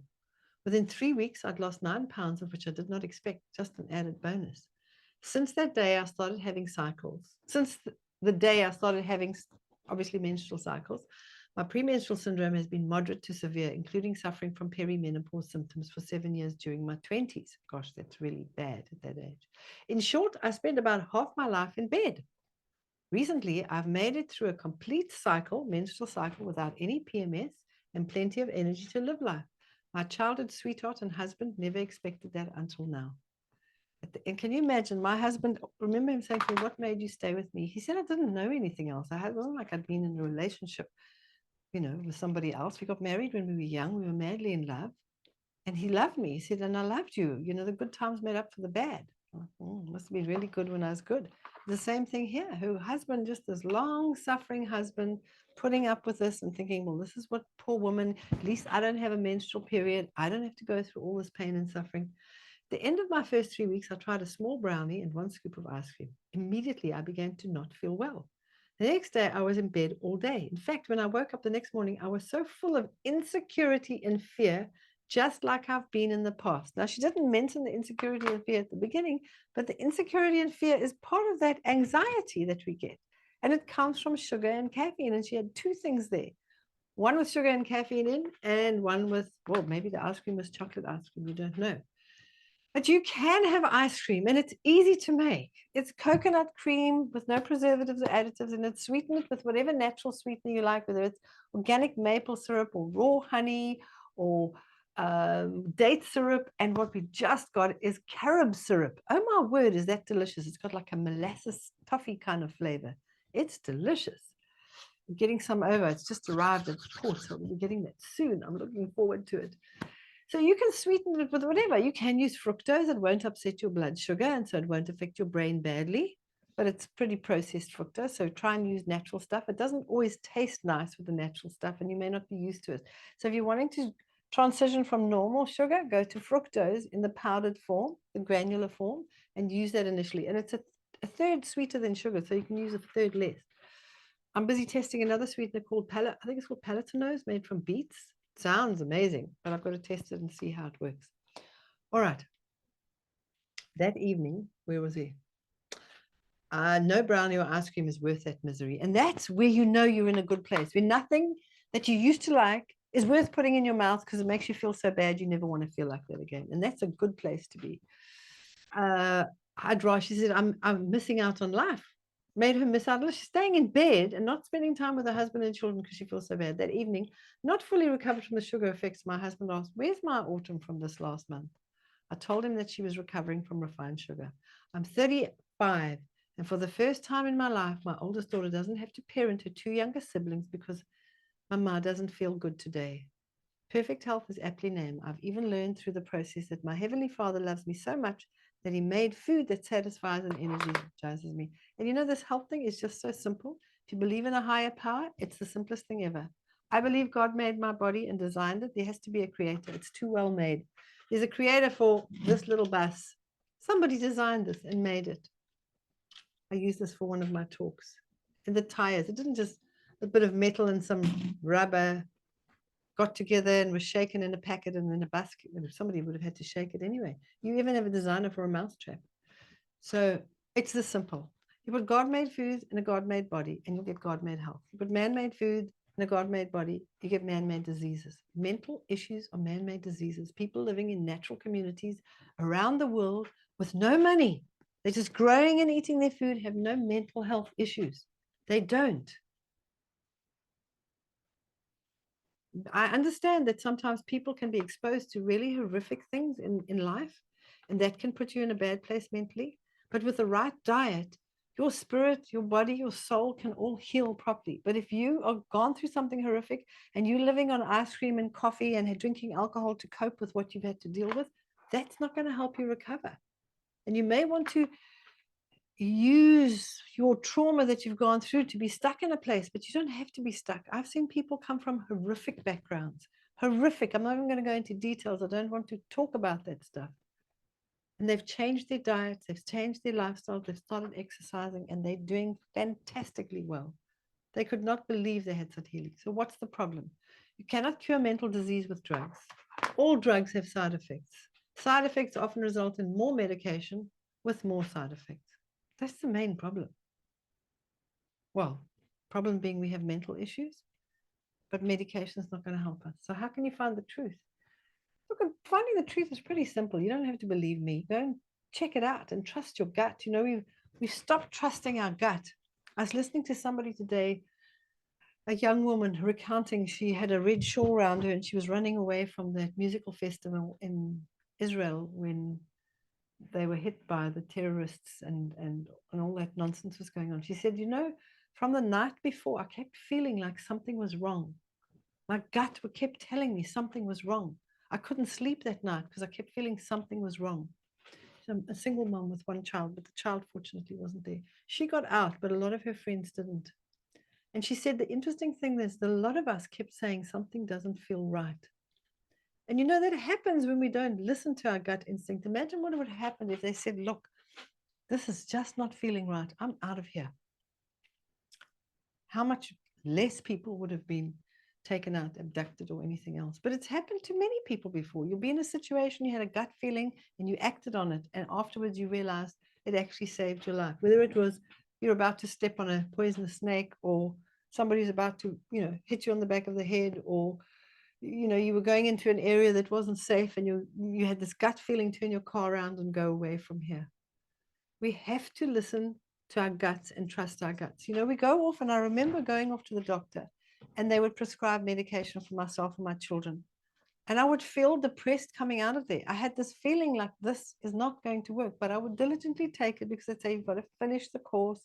If you don't finish the course of antibiotics, I kept doing it with my middle daughter, kept getting the snotty nose and ear infections. And she just kept going round and round and round. And then I read, there was no internet. I got hold of a book called E for Additives, and it showed that the preservative in there actually caused the immune system to not work very well. So it would set her up for the next, it was in the antibiotic. It was an antibiotic syrup with a preservative, and then it was going to suppress her immune system. Together with the preservative, the sugar and the antibiotic were all going to have the effect of suppressing her immune system. So I went to the doctor and I said, look, these ingredients are in here. And he said, well, I'll give you a script for a vitamin syrup. So he wrote me a script for a vitamin syrup, or vitamin syrup, as some people would say. And when I found out what preservatives did, I looked, both the antibiotic syrup and the vitamin syrup, both contained the preservative that was causing her respiratory problems, her mucus, the infection in her body. So it was actually making it worse. But you've got to start trusting your gut. It was my gut saying something's wrong. This is not helping. I mean, if you're really paying attention, you realize this is not helping me. Where do you find your research? Find it from a recognized place. Don't go and get some off a conspiracy theory website or your next door neighbor or the woman. You know, even sometimes you'll get information from your doctor that's not correct because he doesn't know about lifestyle and diet. You have doctors telling patients to go on a high protein diet, and they're basing it on a friend that said something, or they read something in a magazine or something. But if we look at the actual studies, and the longest living people around the world, they live a whole food plant-based diet. PCRM.org, it's completely independent. It's the Physicians Committee for Responsible Medicine based in Washington, D.C., where I did some of my training to become an Education Alliance partner with them. Look at the blue zones, which is real people who've lived like that for centuries. You've got to look at where are the real people, not fake people, real people. Fake people is in a laboratory. You want real people living in a natural environment who've lived like that for centuries and have exceptional health. Well, the blue zones is it. Go to the blue zones on TED Talks. Look for a man called Dan. Listen to Dan's 19-minute talk on the blue zones, and you'll see how those people live. Go to pcrm.org. Great place. Read the China study whole. These are people that are not being paid by any pharmaceutical companies, no supplement companies. They don't advocate supplementation. They advocate eating food. All right, blue zones are all over the world. There's Loma Linda in Southern California, Nicoya in Costa Rica, Sardinia in Italy, Icarus in Greece, and Okinawa in Japan. And when we look at what they're doing, they're all moving naturally. They have the right tribe, so they're in a group of people that all support each other. If you're living in a community where nobody's supporting you, you need to find your own tribe. Now, it might be easier said than done, but hey, these days you could actually advertise, go on Facebook and say, I'm looking for health conscious people who would like to live in a healthy lifestyle, who could meet together regularly to support each other. You can go into any social media and join a group. You don't even have to go somewhere. You can just join a group and chat on Zoom with them. But if you can join the group and meet them personally, that's also good. They have the right outlook and they eat wisely. The bottom line is health is available to everyone, regardless of the country, the race, the color, the creed, and it's affordable. It's easy. You just must want to be healthy, and that's the key. You must want to be healthy so badly that you're not holding onto your coffee machine anymore. You're not holding onto your ice cream in the freezer anymore. You're now making natural ice cream. You can make hot drinks that don't have caffeine. And one of them I make is called malted carob. It's delicious, and you can froth it. It's like a carobcino. It's like carob drink with this. We put gluten-free oat milk on it. It is delicious, and carob is naturally sweet, so you don't have to sweeten it as much as you do things that contain caffeine. Caffeine is bitter. You know, if you were to eat a coffee bean in the wild, you'd spit it out because it's naturally bitter. A carob pod, you break it open and you eat it. It's delicious. They're actually selling little bits of carob pods in packets these days in Australia, and they're selling it as a snack because it's naturally sweet. Very delicious. All right, it's easy, affordably. You just must want it. Okay, it's your body. Get to know it, learn how it works, love it, and be a good steward. Okay, if you don't know where to learn, you can go and get a physiology textbook if you want to. We have a program called the 365, which teaches you 12 of your most important body systems and 12 pillars of health over 12 months. And there are 12 different detox programs for you to follow. And you've got at least 12 books and charts with recipes. We've got all our books, everything in it. You could go and follow that program. And at the end of that, you would understand how your liver worked and your lungs without having to read a physiology book, which can be quite daunting for the average person who hasn't got basic science behind them. Just the way that the words are written is just very different for the average person. So if you did art and history at school, you might find you struggle with a physiology textbook. 365 is going to help you through that, will help you understand your body. It's just a commitment you're making to your body to say, I am going to take this here to learn how to treat you with the respect and kindness that you deserve, because you have to carry me through the rest of my life. Now, my personal goal is to live to 120. A couple of reasons. One, the Bible says that Moses lived to 120, and so did Noah. Well, I think he lived a bit longer, but a whole lot of other people after him. And I'm reckoning, well, I don't see that there's any reason for me not to live to 120. Then I've got some doctor friends who say the heart and the human body is designed to last at least 200 years, but we don't look after our bodies properly. And then there are people, the Hunters, for example, their average life expectancy was 120. They lived at the foothills of the Himalayas. That was before the trucks could get up there and take, the soft drinks and the candy and the potato chips and garbage up there. Before there were no roads, so you could only get up there on foot. And so you couldn't take junk up there, but now they can. So I would like to prove a point that if you live a healthy lifestyle, you can live long. God willing, I mean, an asteroid could fall on me right now. I could just be out of here in 2 seconds. But you are all, as I keep telling everybody, officially invited to my birthday. It's on the 13th of February, 2078. I will be 120 years old. I know you think I'm being ridiculous, but I know how my body works. And I think that if I treat it with the respect and kindness it deserves, because I didn't make it, it's been given to me as a gift, and it's about being a good steward. Look after your body. Or you could do a more detailed natural health and nutrition course, so you can really learn to help yourself and help other people. You can actually be a natural health consultant. I'm in the process of getting our studies into a private university structure so we can issue internationally recognized degrees. That's what we're going. The goal is for that. But you'll find we've had doctors, we've had nurses, we've had 14-year-olds, we've had all kinds of people do those courses just to help their families. Some of them, most of them to help their families and themselves, but very many of them have gone into helping other people. So how can you fix your health issues? Okay, meds and surgery, we know don't. They all have side effects.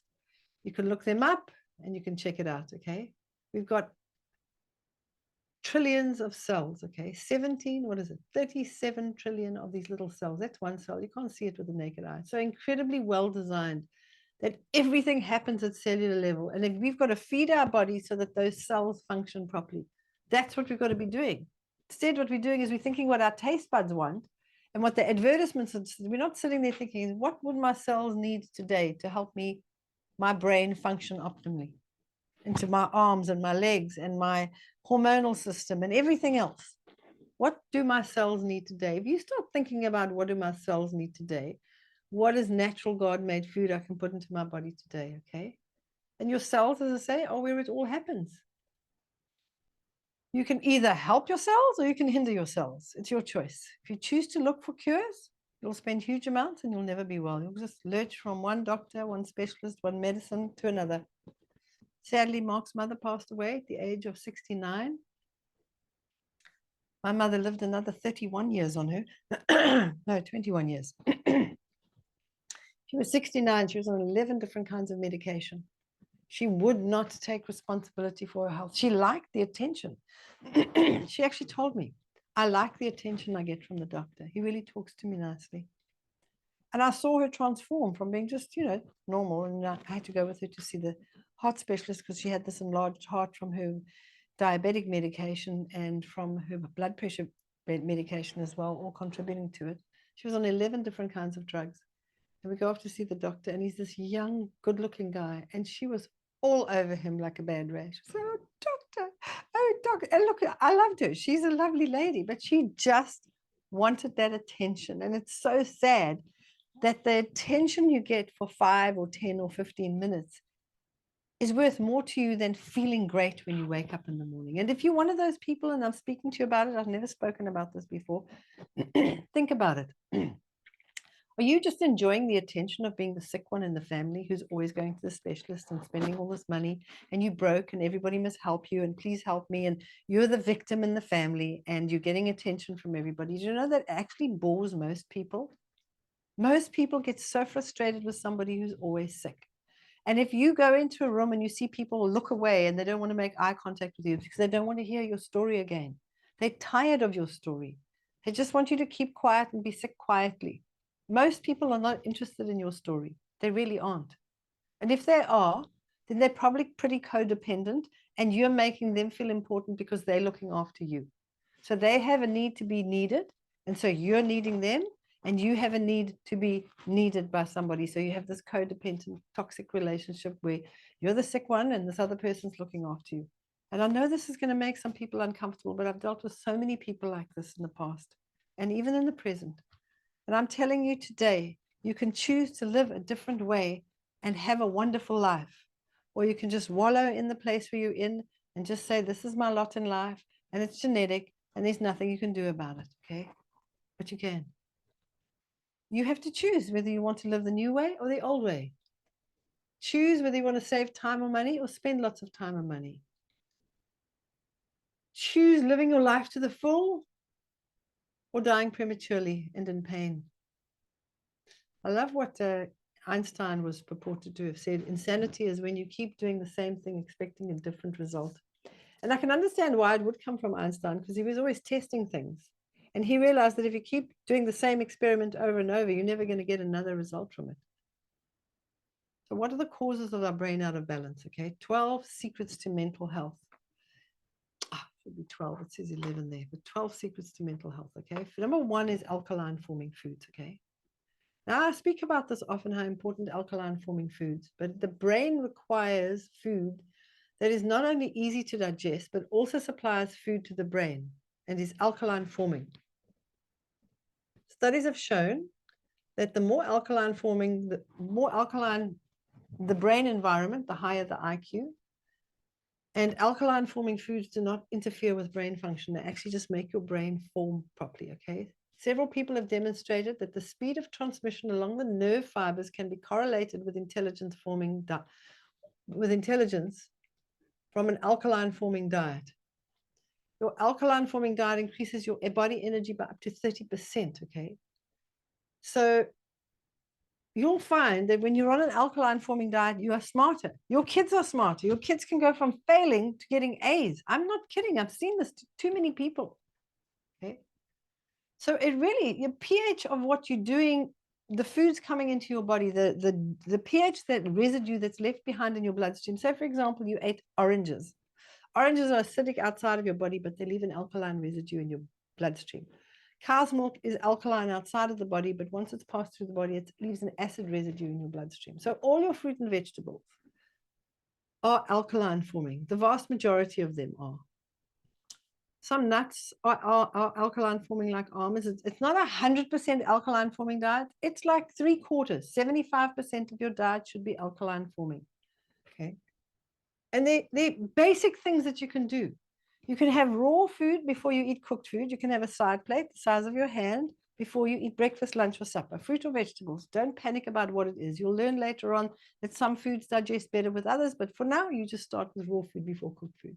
You have fresh fruit and veg before you snack on anything else. So if you're craving salty things, go and eat some olives. If you're craving or nuts and seeds. If you're craving sweet things, eat some grapes or raisins or dates. Sweet stuff, okay? Eat one entire fruit meal a day. And 3/4 of every meal should be fresh fruit and vegetables or vegetables. Okay. So if you took your plate, it literally would be. So for me, it works. 100% of my breakfast is just alkaline forming because it's fruit, basically. I have a smoothie. I might have some nuts or seeds in it. Some of the seeds might be alkaline acid forming, but they're really mildly acid forming. So it's about 90% alkaline forming. I like to eat fruit all day long. I was an ex-sugar junkie and I like to eat fruit. I'll have dried figs during the day, and then for dinner, I'll have a big plate of salad with a baked potato, or I'll make something like a cottage pie without any meat in it. My body is personally more comfortable with no meat. If your body is comfortable with meat, try and keep it to not more than the size of the palm of your hand, not more than once a day. So we know we need an alkaline forming diet to increase our intelligence, which means your brain is intelligence is just an indication that your body is working, your brain's working efficiently. That's all it is. Because I remember being that kid who's like, what funny man? I don't know what's going on in school. I couldn't do maths. I had days of brilliance where I could do it, and then days where I didn't know what I was doing. And when you eat an alkaline forming diet, you know every day how to do everything. I mean, I've grown to love maths as an adult. So it really just means that you're leaving more alkaline minerals. Sodium, potassium, magnesium, and calcium are left behind in the bloodstream than things like sulfur and phosphorus. That's all it means. So all your fruit and veggies are alkaline forming in your diet, okay? As I said, raw before cooked, an entire meal of fruit or nuts. And if you go back on that, it could be a smoothie or it could just be eating the fruit. You don't have to eat it. You can blend it all up. And snacks of fresh fruit and vegetables before all meals. It's that simple. That's how simple it is. When I've asked people around the world, how many of you could eat one meal every day that consists of fruit with or without some nuts or seeds? Everybody puts their hands up. And if I had to ask you now, you can put your hands up, okay? Give me a thumbs up, put your hand up. Put it up, just commit in the room. How many of you could actually have some raw fruit or vegetables, at least the size of a side plate? If that's too much, even if it's a carrot, even if it's a tomato or an avocado, how many of you could eat some raw fruit or vegetables before every meal? And then how many of you could snack on raw fruit or vegetables or dried fruit or vegetables that have got no preservative before you snack on anything else? You should be putting your hand up all three of the times. If you can get that alkaline forming diet, that's the key to getting your brain functioning properly. That is why when people follow the 100 Days to Health, that first week that you're there, it's literally getting you there on these 3 steps. You're virtually there. And that is why so many people on the 100 Days to Health within the first week or 2 feel they have more energy and they feel their brains are really working better. It's that simple. It's that simple. And you can just go home and do it, or you can get on the program and join us on Zoom and get the support and be part of a community. It's entirely up to you. So number 1 is your diet needs to be alkaline forming. Number 2, you need to make sure your thyroid gland is functioning properly. Your thyroid gland is wrapped around your larynx over here. And your thyroid gland, besides controlling things like muscle tone and muscle strength and digestion, is intricately involved in mental clarity. Brain fog, your thyroid's not working properly. That's one of the symptoms it's not working properly. And interesting, as a kid that I had this brain fog, because all the women over the age of 30 in our family are on thyroid medication. And I didn't want to go on it because I just saw them. I didn't see any of it help anybody. Their weight just got worse and worse and worse. All the women are overweight. All the women are on thyroid medication. Well, 90% of them at least that I know of. Okay. All right. So substances that interfere with brain function, because they interfere with the thyroid, actually they interfere with thyroid function, is gluten. Gluten can give you that brain fog. Gluten is the protein found in wheat, rye, oats, and barley, the grain. You can see in the picture over there, I'll hover my mouth, that's the grain. If you sprout that and you make grass, make sure that you cut the grass and lose the little kernel on the end, and then it'll be gluten-free. But most companies will pull that grass out the ground. It's got the little kernel on, and they grind it up into a powder, and you're getting a sort of 99% fiber and 2% nutrients. Whereas the barley grass juice, they extract it in the field at night. They cut off those little kernels, they extract the juice, they chill it, they take it to a factory where they spray dry it at room temperature, and they get this beautiful green powder. And then you just put that back in a glass. If you don't like the taste, you can take the capsules. It's delicious. It helps your thyroid function properly because it's loaded with all the right nutrients. It helps your brain function efficiently. We'll talk about that in a little while, okay? So the things that upset your thyroid, top of the list is gluten. High fat, and I would put there a high protein diet promotes a sluggish thyroid, okay? Caffeine can interfere with short-term memory. So, and it can affect your thyroid as well. Caffeine can cause other problems as well, can cause you to have anxiety as well. Refined sugar can actually switch off your mental faculties, almost off completely. You just feel like zonked. It's like you're drugged. You can literally sit there like you're stoned. And I know I've been there. Living on and the reason why people go for caffeine and sugar together, because just the sugar on its own in like jelly babies and jelly beans, if you're eating that all day long, you just can't think. You're just like, this is it. I'm just, But now to help us, they've made chocolate, which has got caffeine in it, which comes and whips the adrenal glands and overstimulates them. And that freaks the thyroid gland because they're all part of the same system and they're meant to work together. But now the adrenal glands are doing this thing. So now you've got this fake energy and you're running around doing things, but you've got the sugar. You've got the sugar and even that in that instance you can have gluten as well. You can have chocolate covered cookies, for example. It's got sugar and caffeine and gluten in it. So the sugar and the gluten are affecting your thyroid and slowing it down, and in comes the caffeine and kind of gives it a kick, and then you suffer from adrenal exhaustion, and then suddenly your thyroid's overactive or underactive and you're having parts of it removed. You're on drugs for this. Thyroid is very easy to get it working properly. All the things you do for the brain, you do for the thyroid. Exercise, outdoor light, an alkaline forming diet.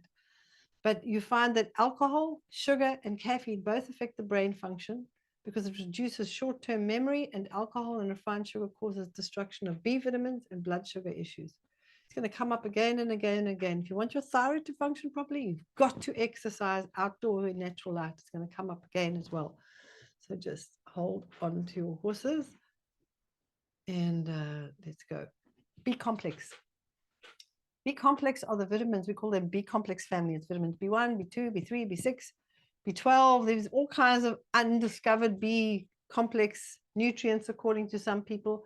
Whatever they are, they're a family of the B vitamins or vitamins, and they are found in all whole foods. All whole foods contain B complex vitamins. If you took the supplement, your urine's going to be this bright color over here.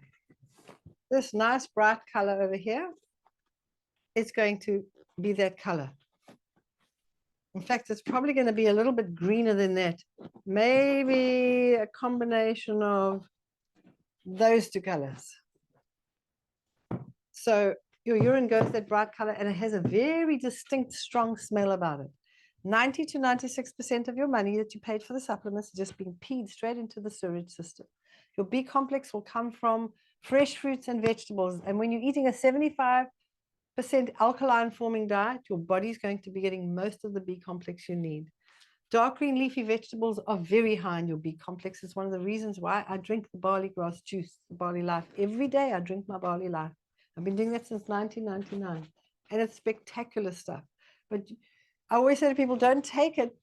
If you're going to take it at night, take it and get straight into bed. But if you take it about an hour before, it's so high in B complex vitamins that it actually almost stimulates your brain. Your brain feels stimulated, not like caffeine, but just like very alert. And you've got lots of amazing ideas. Your brain is crystal clear. So you don't want it to be that crystal clear when you go to sleep. Take it in the morning, first thing. You can take it in the afternoon if you feel you've got a slump with your blood sugar. Take it then. If you've got a big project to work on, take your barley grass. If I have to stand up and do a lot of talks, one week I had to do 8 different public talks at different places in the state, and I was literally just surviving on barley before every single talk. I just take the powder and shovel it into my mouth. It wasn't nice to do in the first time, but after that I discovered it was absolutely delicious. And it helps if you ever get a sore throat. You take the barley life powder, put it in the back of your throat, shut your mouth, just let it melt and dissolve there slowly, and your sore throat's gone like that. Okay. Right. So it's found in, it's essential for brain function. You need all of them together, not one or the other. Some people will say, you must take B1, you must take, no, you get them from your food for free. They're also manufactured in a healthy intestine, which you'll see later on is essential for the brain to function properly. Absolutely, I mentioned it earlier on. So your friendly bacteria actually produce a lot of the B complex. Most of them are produced in the gut if your digestive tract is super healthy. But you need all the nutrients from the foods to help it, including water-soluble fiber, which is in abundance in all our fruit. All right, then a healthy gut biome. Some great research here. A healthy digestive tract encourages healthy brain function in more ways than one. Not only are nutrients essential for brain function produced in the gut, but a heavy meal can make the body focus all its energies on the gut, leaving very little for healthy brain function. So that's one of the things I speak about, is not mixing proteins and starches in the same meal, because you've got a lot of energy focused on this mess in the stomach. So you eat simple meals where you eat only one concentrated food at a meal. Like I'll have nuts or seeds with my smoothie or with my salad, but I won't go and have potatoes and rice with it. It's two concentrated foods. And it's a lot of energy to focus on concentrated foods. Or if you had chicken and chips together or chicken and rice, it's proteins and starches. They require a different pH value in your stomach. And I talk about that in my book. And in the 100 days, it's very clear how we work that out. I'm not going to go into too much detail right now. But the simpler your meal, the sharper your brain will be. The University of Alberta-led research followed more than 400 infants and found that gut bacteria composition was high in the Bacteroidetes, and at 1 year age were found to have more advanced cognition and language skills 1 year later. So the children that had the highest levels of these bacteria were more advanced with cognition, with cognitive skills, understanding, and language skills. I have to brag a bit. I've got this great granddaughter. She's 10 months old. She is the smartest little thing ever. I've seen babies crawl under furniture and just bang their heads. Just all of them. She crawls like mad all over the place, and she's standing and letting go, but she's just nervous to walk on her own. I think it's because her brain's too heavy and her feet are too small. She's got tiny little feet, even for a baby, and her brain is big. But she judges the distance by looking at it and knows exactly how much to lower her head to go under chairs or underneath the coffee table. And she loves crawling under things. But I've seen so many babies just bash their heads and start crying. And she's been raised. Her mom made sure from when she was little, she's breastfed and she's been given friendly bacteria. It's like she's got cognitive skills that so many people, and her fine motor control, which most children, we've got a school where grade ones come to school, they can't hardly hold a pen properly. So they have to do the Montessori exercises of taking tongs and picking up little beads and putting them in a little bowl, because their fine motor ability to pick up little things is not good. This child crawls around and finds the smallest little thing. She found an ant once and picked it up. Little things. Be quite a nuisance, because if there's a little bead or something, but she finds things and she kind of brings them to us. So you see that those cognitive skills, when a child's gut is in a healthy condition, we've now tested it, but her mom's given her the friendly bacteria. Breastfeeding helps to keep that bacteria in balance as well. It's one of the reasons why babies should be fed by their mothers and not out from a cow. All right, University of Alberta, where were we? And then fresh raw fruit especially are high in water-soluble fiber, which feeds the friendly bacteria to your gut biome. So the more fruit and vegetables keeps your gut in balance. People are always worrying about candida and we can't eat fruit, and it's absolute nonsense. Fruit's only going to ferment if you put it on top of a cooked meal, and then you'll get alcohol, acetic acid, and ammonia, which will feed the candida and make it proliferate. But if you put fresh fruit into the stomach, simply just eat one fruit at a time, or similar, like the sweet fruits and the subacid fruits like bananas and apples go together well, or apples and oranges, but oranges and bananas don't do too well because they can ferment.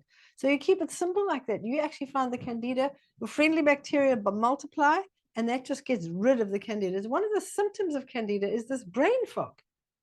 So if it shows your gut and your bacteria are not properly balanced. So if you get the bacteria balanced with putting lots of water-soluble fiber from your fresh fruit and your veggies, and you can take your friendly bacteria in a supplement form. We use one called Flora Food. The Barley Life company makes it as well. It's spectacular. It's got all the bacteria that is found in human beings, not in a cow. Human bacteria is what we want, okay? All right, so you need to make sure that your gut is healthy.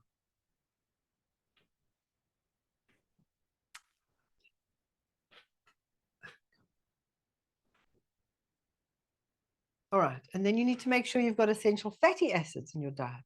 You must have essential fatty acids. So fats found in all raw nuts and seeds, olives, extra virgin plant oils, avocado, sweet corn are essential fats sent to brain function in children and adults. You need to sneak them in all over the place, okay? So if kids don't want to take the omega capsules, which is what I take, you can take a flax blend, or you can open the capsule, squeeze it into their smoothie so they can't see it or taste it. You can make a dish and bring it down to room temperature and add it. You can never heat flax oil, but we need omega-3s and omega-6s. Omega-6s are found in all your nuts and seeds, your avocados, your nuts and stuff like that. Your the omega-6s. Omega-3s are found specifically in things like hemp seed oil, flax oil. I wouldn't touch fish oil because it goes rancid after 2 hours, and you use chemical solvents and heat to get it out of the fish, because you're not getting it out of the flesh, you're getting it out of the liver, all the offal, all the leftovers, the skin and the liver and the lungs and the eyes and the snouts and everything that's from the fish that's not the filleted fish. They fillet the fish out and sell it in the marketplace. Everything left over is mashed together, heated to high temperature with the chemical solvents to take it out. So it's highly carcinogenic. It promotes cancer. And more than that, you're getting EPA and DHA already formed, which your body doesn't want, because it actually encourages your blood to be thin, and you can actually start getting blood blisters, or you bleed very profusely.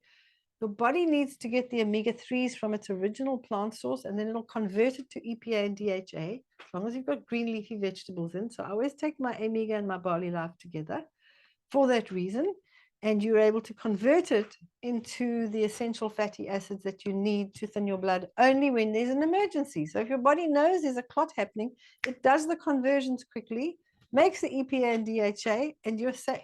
But if you're taking it in all day long from a carcinogenic source, the heated cholesterol in the fish oil also causes inflammation in the arteries, which is really bad. Inflammation in the arteries encourages your arteries to clog up with things that shouldn't be there. All right, I don't need that. Okay. I recommend taking 6 to 18 omegas a day with 3 to 6 capsules of barley life, or 1 to 2 teaspoons a day. This improves concentration dramatically. I know when we first started taking this 23 years ago, 24 actually, it was November 1999. So it was 24 years ago. My daughter was 13 at the time. And she said, "Oh, Mom, you've always told us we don't need supplements and we're all healthy and we don't need this." I said, "Look, it's an experiment. I'm just experimenting. I found out about this product. I've been looking at it for 8 years. I've been asking people for research. I've got some new research from the University of Southern California, which talks about barley life being really beneficial to the endocrine system and the brain and central nervous system." So I said, this is a scientific study. I said, "When we finish the study after 3 months, you can stop taking it. I'll pay you." So she said, "Okay, it's a deal." So we get to the end of the 3 months. I said, "Okay, you can stop taking it now." She said, "No, I don't want to stop taking it." She's now 37 years old. She still takes it because she said she concentrates so much better. And she never had what I thought was a concentration problem. But she said her concentration is really good. Now, her concentration is so good that she's in the film industry and done graphic design, photography. She pays such attention to detail. She edits for hours on end and comes up with like a brilliant thing that she's put together. Just unbelievable to actually see what she's capable of doing. And she's got an incredibly sharp brain. But she was basically raised on that. Amazing. Now, omega-3 also, and this is really important, we need to understand that omega-3 has enough space, and think of omega-3 as a bus with lots of empty seats. This is what I use the bus for. So all the seats are empty, so it can pick the cholesterol up in the bus and take it to where we need it. And where do we need it? We need cholesterol in our brain. We make it in our liver. Your liver makes cholesterol. Everybody has to have cholesterol, okay? Everybody has to have cholesterol. You make it in your liver. Omega-3s pick it up and take it to where we need it. Takes it to the endocrine system to make all the different hormones, takes it to the adrenal glands to make natural anti-inflammatories and natural antihistamines. So when you've got allergies and hay fever, it's because you don't have enough essential fatty acids, omega-3s in your diet. But more importantly, when you're talking about the brain, it actually picks up the cholesterol on all these little open seats it's not a bus, obviously, but it's got lots of open bonds, and it takes it to the brain, to your entire central nervous system. Your brain can't function without cholesterol. In fact, there's more cholesterol found in your brain than any other part of your body. Not only do you need it for all the chemical reactions and the growth and the development and the connections, you need a cholesterol to make the myelin sheath that goes around let me grab this here. The myelin sheath goes around your nerves, all your nerves that run around your body. It's like an electrical pulse. Your energy and the messages are going around on the central nervous system that includes the brain, okay? So all these messages go around telling your body to do certain things. And then the endocrine system basically obeys. So those two systems work together to control your whole body. So think of it like an electrical cable like this, okay? So the electrical cable has got wire inside here. It's made from metal. And if we didn't put this plastic insulation on the outside, it would short out. You wouldn't be able to have anything. You'd put your computer on, it would blow up. You'd put plug in the lights and it would blow up, because if the wire just touched itself, it would short out. So you wrap this around. Now that's like the nerves. The nerves have what's called a myelin sheath. And if the cholesterol is not getting to the nerves in the body, that myelin sheath can't be formed and it breaks down, and then your nerves short out and you get a condition called multiple sclerosis. And I've seen every single time that if we get somebody onto a program where they're taking the Omega and the Barley Life together, and they're removing alcohol and sugar, and gluten is one of the things as well, and they're living on a whole food plant-based diet, all their MS or multiple sclerosis symptoms go away completely. They just go. Any autoimmune disease goes. It's one of the autoimmune diseases. And we have people all over the world following a program where all these symptoms have gone into remission. And very often your doctor might say, oh, well, it's just temporary. It's just temporary. Well, when it stays like that for 2 years and 3 years and 5 years, it's no longer temporary. It's permanent. And many people we've dealt with, one of them had one baby. She couldn't have more children because she was worried of dropping them. She now has 3 children. She's been in complete remission with her MS, which was very severe. I think over 20 years. So it's very important to take your omega-3s from a plant source so you can pick them up and take them to your brain. It's essential. If you're not getting enough cholesterol to the brain, and very often what can happen is some people have written to me and said, my cholesterol levels have never been high enough. I've had problems and now my cholesterol is where it should be. And other people, when you take the essential fatty acids, your cholesterol levels go down, because if you've got the right vehicle to take the cholesterol to the brain where it's needed, the brain sends a message to the liver, says, stop making so much cholesterol. We don't need that much anymore. We've got everything in place for the brain to work properly. So what does the liver says? Fine, Mr. Brain, I will switch off the amount of cholesterol I make. And your cholesterol, I had somebody say my cholesterol level was at 7 and it's down to 4. Other people, it was at 9 and it's gone down to 5. It's different levels in different countries, but whatever happens, most people, if the cholesterol is high, drops well within the range that it's technically supposed to be. And other people that is too low comes up. It's the most amazing thing to see. You must have cholesterol. Cholesterol is good. You make it in your body. Your liver makes it. And if we didn't need it, we wouldn't make it.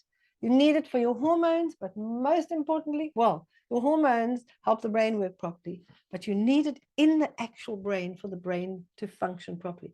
So one of the things you'll find happens when you take something like Barley Life and the Omega, the Barley Life helps the Omega make the conversions to the EPA and the DHA and the gluconidonic acid and the stearidonic acid and all the other derivatives that the body needs.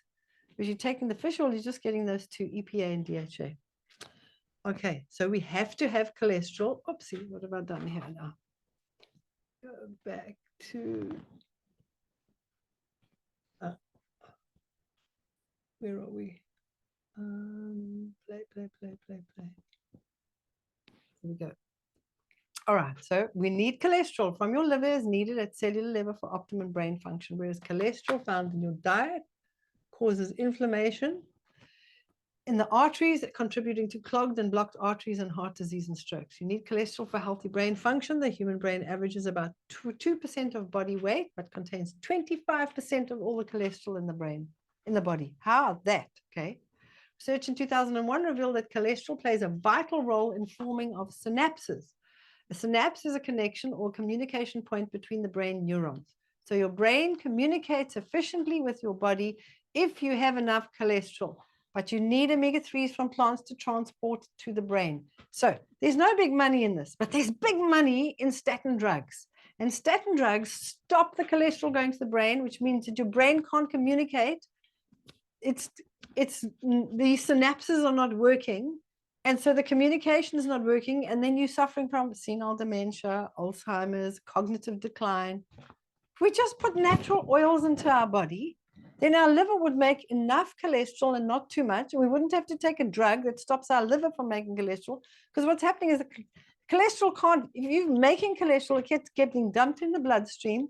And you go and have it measured and like, whoa, your cholesterol is high. So they give you a drug that tells your liver to stop making cholesterol, which doesn't help your problem.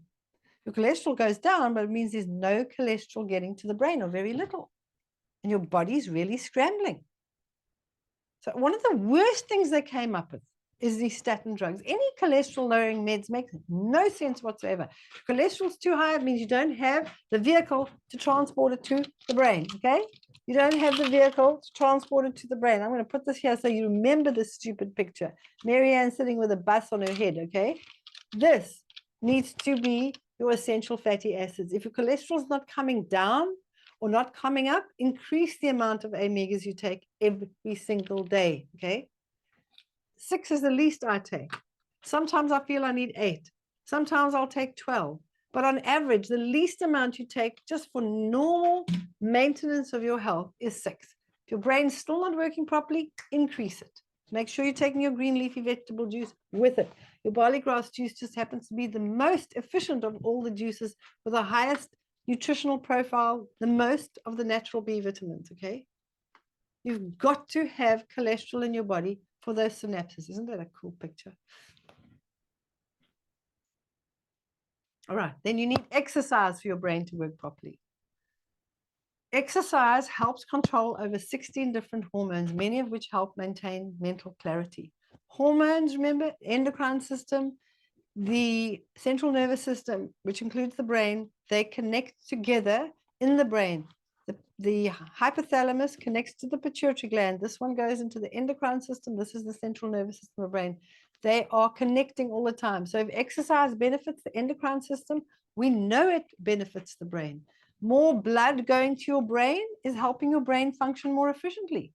You need at least 20 minutes a day outside in natural light. These people might be doing formal exercise, which is my least favorite form of exercise.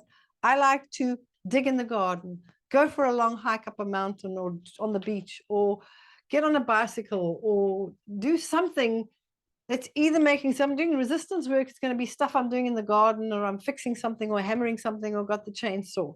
If I'm doing something outside, it's something Mark and I on the bicycle, or we'll walk. I prefer walking because then we can talk. Can't talk easily on the bicycle. Mark just goes and he's gone. And then I'm at the back.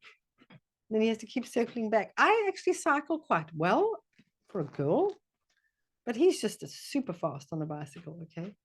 So you need to be outside in natural light. And I'll tell you now why. You're going to improve the flow of blood and nutrients to your brain. You have to exercise. One of the other things you can do, which will help you as well, is in the evenings, bend your whole head forward, hang down. So fold just your body, fold it in half, hang your head down. If you are too stiff and old and you're not healthy enough yet, then lie on your bed and put your head over the edge of the bed and take a brush and brush your hair. Even if you have 5 hairs, then just massage your head with your head hanging down. That'll get more blood going to your brain as well. And that will help your brain to get more nutrients. Good idea to do that, okay? All right.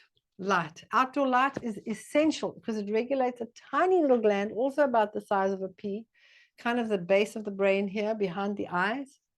And the pineal gland regulates serotonin and melatonin. Serotonin makes you feel really happy, and you need to increase that during the day. So during the day, the light, the UV rays, so if you've got glasses over your eyes, it's going to block the UV rays. Push them down if you're blind, or take them off completely. It's one of the reasons why I do not wear sunglasses. I find they weaken my eyes. Then I can't tolerate any light. And everybody's like, you get cataracts. No, you get cataracts from what you're putting into your body, not from being outside. I wear a hat. I don't go out in peak midday sun. It's just too hot. I'm not trying to damage my skin. But at the end of the day, you need UV rays, which only bounce at right angles. They don't go around. UV rays can't come around the glasses. They don't twist and curl around things. They just reflect and deflect at right angles, okay? UV rays trigger that pineal gland, make you produce lots of serotonin, and they suppress melatonin. If serotonin is properly suppressed during the day, it bounces up when the sun sets. So if you've not been outside all day long and you're inside, your serotonin, your melatonin levels kind of here instead of here. So now they're over here and you're tired the whole day and you go to bed and you can't sleep because your melatonin levels have not been suppressed during the day. So they're still over here. You're like just tired, but you can't sleep. You want to fix sleep? You have to sleep for your brain. You've got to rest your body for your brain to work properly, which means you've got to have light. You're going to have light, you may as well do it while you're exercising, and eat as many meals as you can outside. Do as much as you can outside. If you've got to sand something down, go work on a Have a workshop. We have our school workshop outside under the trees, so the boys can go and work there. And the one teacher wants to work in the shed, and I said, no, they need to be outside to get the natural light. Very important. Some of the kids don't want to get out of the classroom during the day. The seniors, usually the high school kids. And I say, outside, it's outside time. Sorry. Strain my voice when I do that. So serotonin and melatonin helps you sleep better and feel happy and helps improve your brain function all around. Okay. You want to get rid of depression and anxiety? Exercise outside. Sleep, absolutely essential. Okay. Several studies indicate that poor quality and quantity when it comes to sleep contributes to possible causing mental illness such as depression, bipolar, schizophrenia, anxiety, etc. Poor diet, lack of exercise, that should be of, and a faulty digestive system all contribute to lack of sleep and are connected to mental health. 2 hours before midnight, bedtime, it's essential to get those 2 hours before bedtime and have a relaxing pre-sleep routine. If you're always doing something different at night, your body's not getting into this routine. So you spend our time outside and then you have this routine. 10 o'clock, you've got to be in bed or as close as possible to that, okay? So what you do, you have a routine, whether it's your shower or your bath or you do some stretch and tone exercises, but you have a routine and a ritual, that light a candle, whatever it is, meditate, read a good book. If I want to sleep instantly, I'll try and read Psalms. 2 lines. 2 lines. The Lord is my shepherd, I shall not want. I'm gone. I'll lift up my eyes to the hills, from whence comes my help.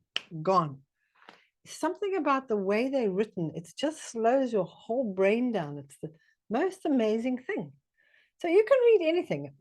You find something that suits you, but for me, that works. Sleep is very important. You'll find once you've had a good night's sleep, there's something that I know that helps people sleep. 2 things that you can use naturally as a sleeping tablet, which is not a sleeping tablet. One is called Composure. It's a combination of herbs that AIM makes.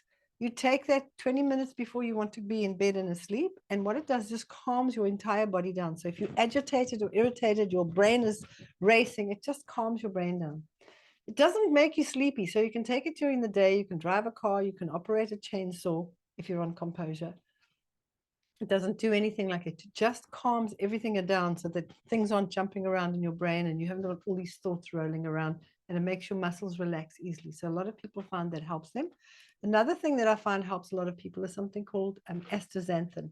Astaxanthin is an algae that comes from, it's an extract from pink or red algae. Flamingos go pink because they eat that from algae in the water, and they've managed to extract that. And there's a product you can take called BioVivify. AIM's just recently brought it out. And I took it on a trial basis to see what it does. And I find when I take it, it doesn't matter whether I sleep or listen to music. It actually doesn't matter what I do. I'm fine. I'm energetic. I feel amazing. I get into bed since I've been taking it. My mark says I'm gone in 60 seconds. And I sleep solidly. Don't wake up unless I've drank too much water and I've got a full bladder. It's the only thing that'll wake me up, but it's like out. So your sleep has to be good quality. And I find if I don't exercise outside, that sleep is never as good as it is when I exercise outdoors. Okay. 2 hours before midtime is ideal. Those 2 hours are essential. If you're going to bed after, I find if I go to bed after 11 o'clock, it's like pumpkin time, man. It's like my brain gets revved up and now I can't sleep at all and a million things. And then I've got to take full Composure at least. So that hasn't happened. I even when I take the BioVivify, if it's just past midnight or half past midnight, I find it doesn't rev up like that. So it's helped me with that as well. But I do find a lot of people, all studies have shown the 2 hours before midnight are more important than the 4 hours after midnight. Very important that we get those 2 hours before midnight for the brain.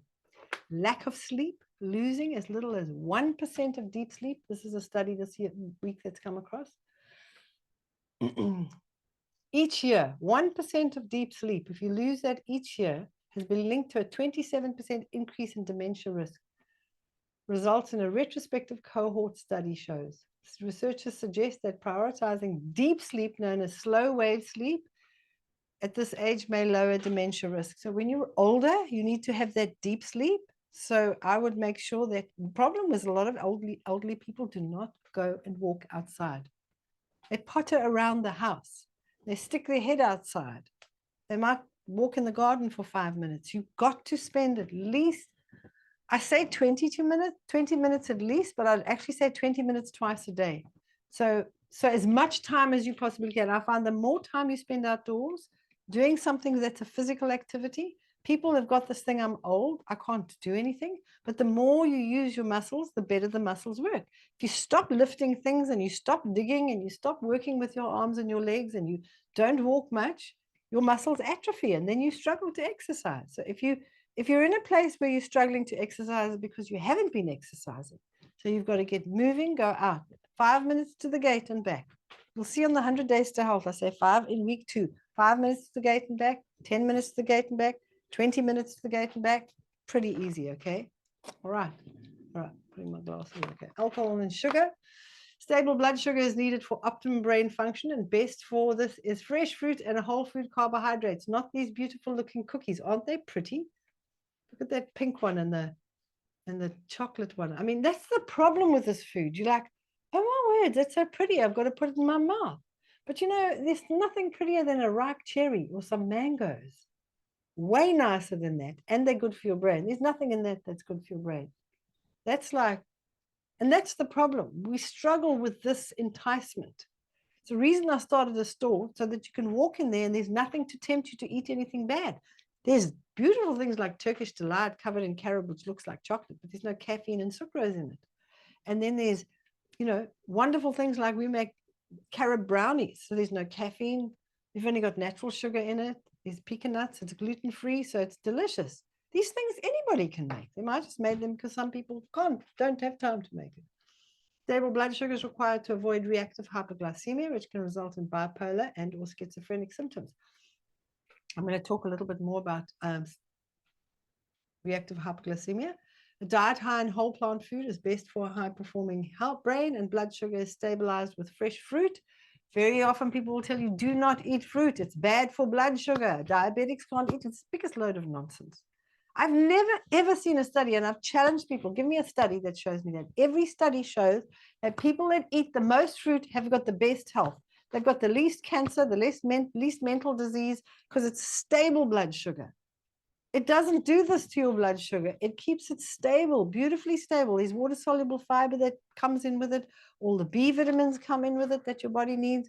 All the calcium, magnesium, amino acids. There are even some essential fatty acids, even in watermelon. Tiny amounts, but it's there. Everybody must eat fruit if you want a brain to work properly. Reactive hypoglycemia is a condition was described by Barbara Reed-Stitt in a book called Food and Nutrition. What happens is your blood sugar drops so low from either alcohol or refined sugar. It just drops like this. And as it drops, your body goes into a state of panic. It shuts down the frontal lobe. Your frontal lobe controls moral behavior, planning, and forethought. And the part that takes over is the primitive area at the back, at the base of your head here. That primitive area controls your appetite, sexual function, and aggression. And that's what would happen when I ate candy and made fudge and all these things with brown sugar, thinking it was better than white sugar. When I was making all of this stuff, it would make my blood sugar just bottom down. Now, that was my disease gene expressing itself, because it doesn't happen in everybody. So I would express it because I wasn't putting the right things into my body. And then when my frontal lobe shut down, I would rant and rave and trash the place. Do you know that I knew that what I was doing wasn't good and wasn't right? I knew it, but I didn't care. Whereas when the frontal part of my lobe was working, I would never do that. Now my frontal lobe works all the time. I would never even think of doing stuff like that. So this part of the brain, when it takes over, you act like an animal. You're like a crazy person. You just can't think straight. You're doing crazy stuff. You're being mean. You might not be trashing the house. You might be trashing people with the words coming out of your mouth. You might even forget you said the words the next day, because you can go into what's called blackouts. So some people can drink into the place where they do crazy things. I heard of a woman who poured wax all over her arm and burnt herself. Couldn't remember a thing the next day. I heard of a woman who came up to me at a church. Actually, she said to me, I'm very embarrassed. I need to talk to you about this very separately. It's very private.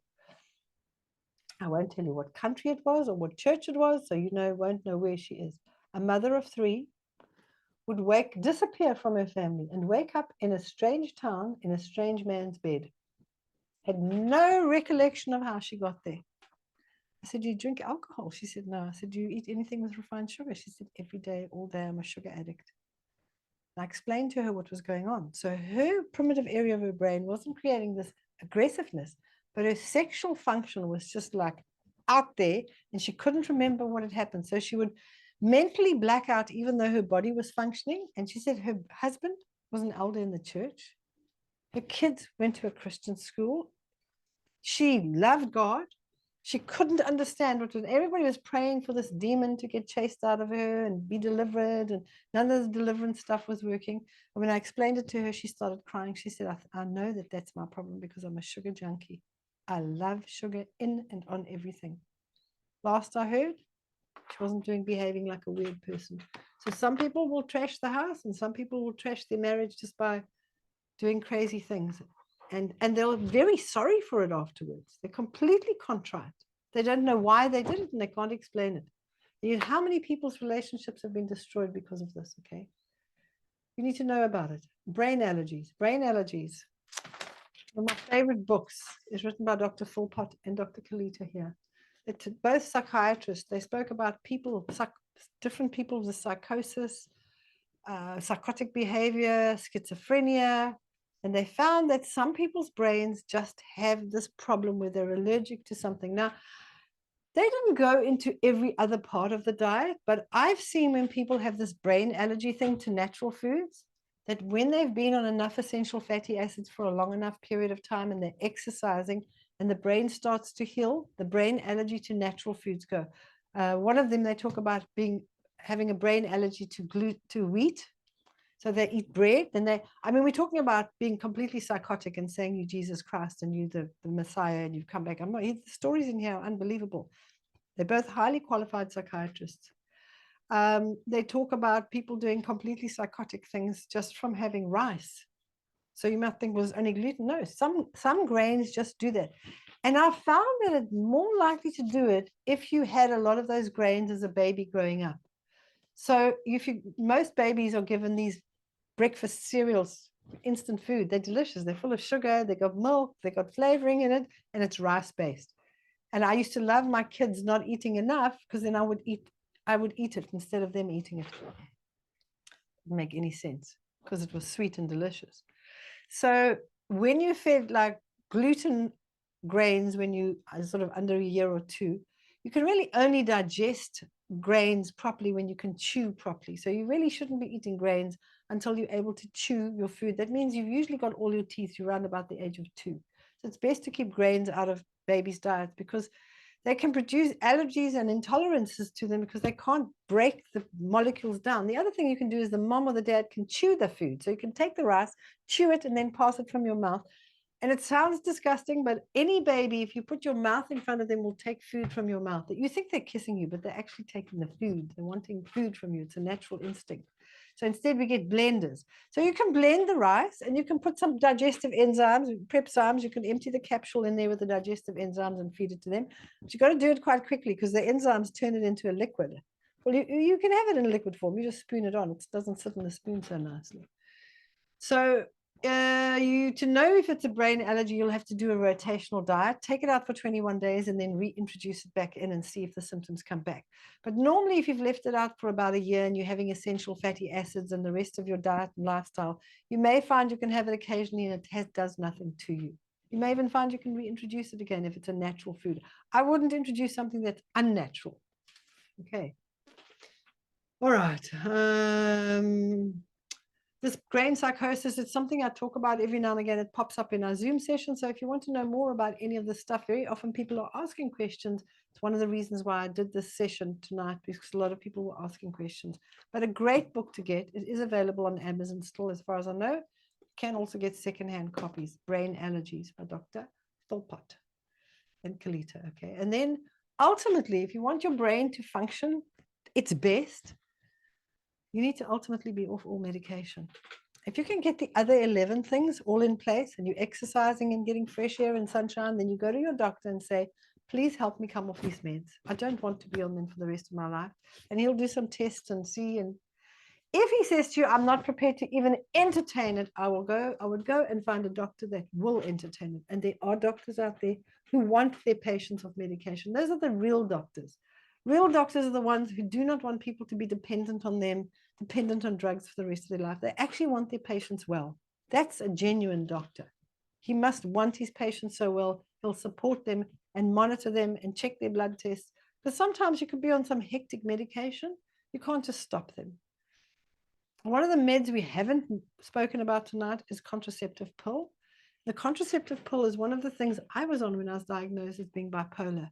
And actual studies now show us that there's a link between birth control use, I'm reading at the bottom, and antidepressant use and subsequent suicide attempts. I was at my craziest when I was on the contraceptive pill, and I found many women find that they are very, very emotional. They can't handle it. They're depressed. They're moody. They're impossible. They find fault with their husband and their children. And these are new studies. 2020 review of neuroimaging studies. Researchers identified changes in affective and cognitive processing areas, including the amygdala, the hippocampus, the prefrontal frontal cortex, and the cingulate gyrus in 2022, or gyrus, depends on how you pronounce it. Researchers compared the brain structures of 72 people. They found that hormonal contraceptives impacted the part of the brain associated with emotional processing. Interesting. You know how many women have said to me they cannot be on the contraceptive pill? It completely makes them crazy. And I've heard people talking about their wives. My wife's crazy. She never used to be like that before we got married, but now she's become crazy. I left my wife because she lost her mind. It's either because you're on the contraceptive pill or you're going through menopause and your diet's bad. A healthy woman goes through menopause with no symptoms whatsoever. They do not lose their minds. They just go through it stably, no hot flushes, and it's very easy to do that. I think that could be one of the things I'll talk about next year.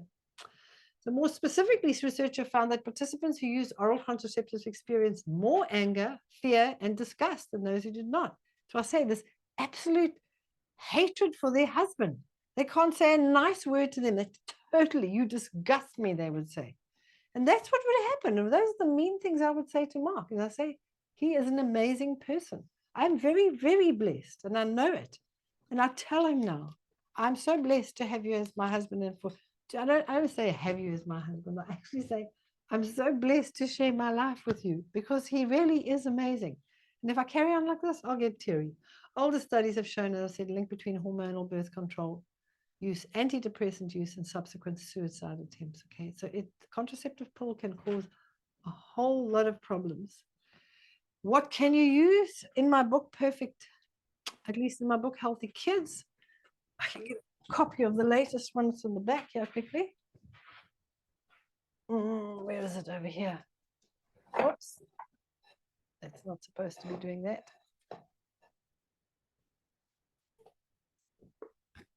Healthy Kids. This is the new copy. That's it over there. And this is by me, Marianne Shearer. I go through the whole contraceptive thing in great detail. I talk about the Billings method and what it is. And you can get the book by Dr. Evelyn Billings online called The Billings Method. Billings as in Billings. But I talk about all the others. There's a little device called the Pearly device with a little thermometer on it. It's like a little computer. It looks like a mouse. It's got a little stick that comes out. You stick it under your tongue to take your temperature when you wake up in the morning. It's as safe as in you won't fall pregnant as taking the contraceptive device, which is about 97.8 or something. It's as safe. And when the light is red, there's no intimacy. And the light's green, you can be intimate. It's that simple. And you're not doing anything to drug your body. They've based it on the temperature method, which was taught centuries ago when there were decades ago, before there was any contraceptive pill.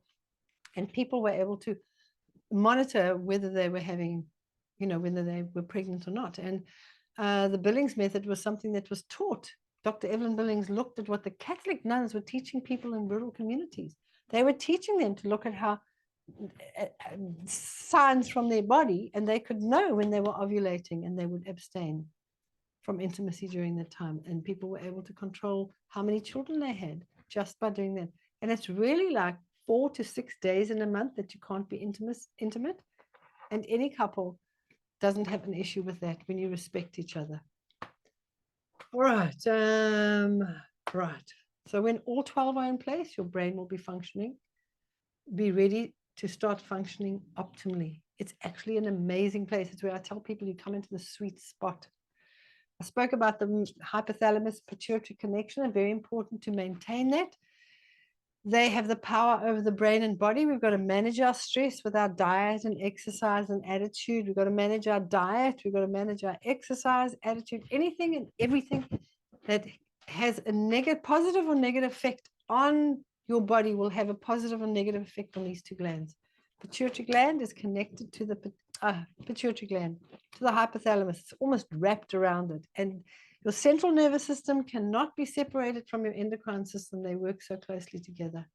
And the results speak for themselves. Thousands of people around the world have changed their diets and their mental health has improved dramatically. But you will make mistakes. Everybody makes mistakes. You'll go out and I can just have one of these things, just like that mom did. And then she had to stay in bed for 2 days. And she said, it's not worth the taste in my mouth. Of course, you're going to make mistakes. Nobody's perfect. We're on a journey. It's just you get on the journey and you go, I can give you a track to run on. The 100 Days to Health is a clear track.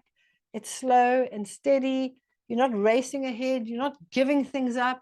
You're not, okay, I'm throwing out the sugar and I'm throwing this out and I'm throwing this out and I'm throwing that thing, which is very often what some people will do, but it's actually better to take it slower.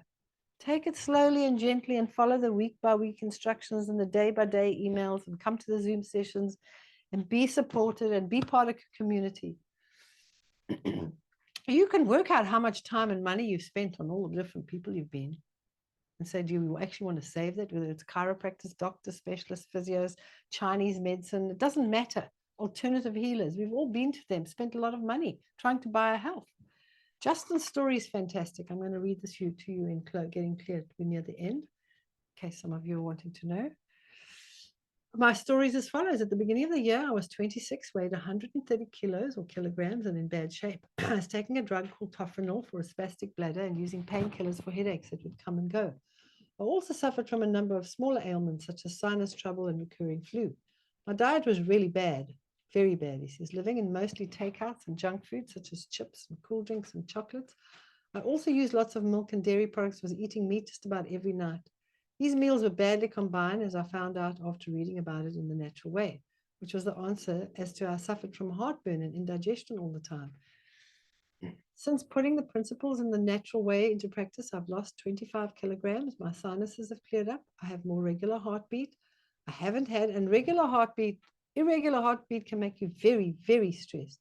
I haven't had flu for 4 months. I feel stronger and more energetic. I sleep better and have an overall feeling of better health. I also suffered from irritable bowel syndrome, and using mostly the Natural Way principles along with some other guidelines have managed to restore my digestive system to its original health. I'm currently working on a book regarding this. In short, The Natural Way has saved my life because I don't think my body would have been able to endure the abuse it was receiving for me much longer. And this is what he says here is really important coming out. It made me aware that your diet is crucial in a higher quality of life. The whole focus of The Natural Way is awareness. Be aware of what you are doing to your body. Living badly means you feel terrible. And this is important. Your business life, your social life, and everyone around you gets affected. Financially, I spent thousands to help my physical condition, which after following The Natural Way, some simple guidelines, I've managed to do better than any medication has ever helped me. In fact, I believe that the medication I was taking was only aggravating the condition. So it's Justin's story at least, is a common story. And I said this at the beginning, it's not, you don't just have one thing wrong. There are other things wrong if you stop and listen. Your tummy's not working, you're not sleeping really well, you're moody, your nails are breaking. It just could be silly little things that you think, well, it's just normal because I'm getting older. It's not normal. You can have nice, healthy nails. I cut mine off because I work in the garden too much and I hate getting dirt under them. And I hate fiddling with my nails. I really am a grown-up tomboy. That's what I am. And so, but you find that your nails, your hair, your skin, everything just starts improving. It just improves. It doesn't matter if it's gray hair or blue hair or white hair. It's better not to color your hair because those chemicals are really harsh.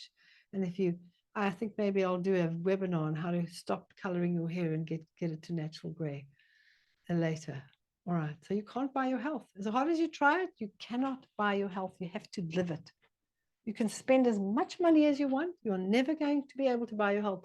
The richest people in the world, when I was growing up, there were two very wealthy men that I was aware of. One was Howard Hughes, who was insanely wealthy. He used to use a box of Kleenex tissues every day just to open the doors in his house because he was obsessed. He was a germaphobe. He lives on his own. He never married, from what I remember, didn't have kids, and he rattled around. And he lived on milk and chocolate cookies and chocolates. That's it. And he actually lost his mind.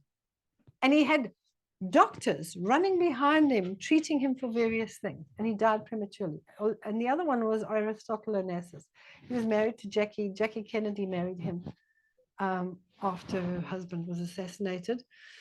And was married to him for a while. And he also, insanely wealthy man, and all these shipping lines and all kinds of things all over the world. And he died prematurely with doctors at his bedside.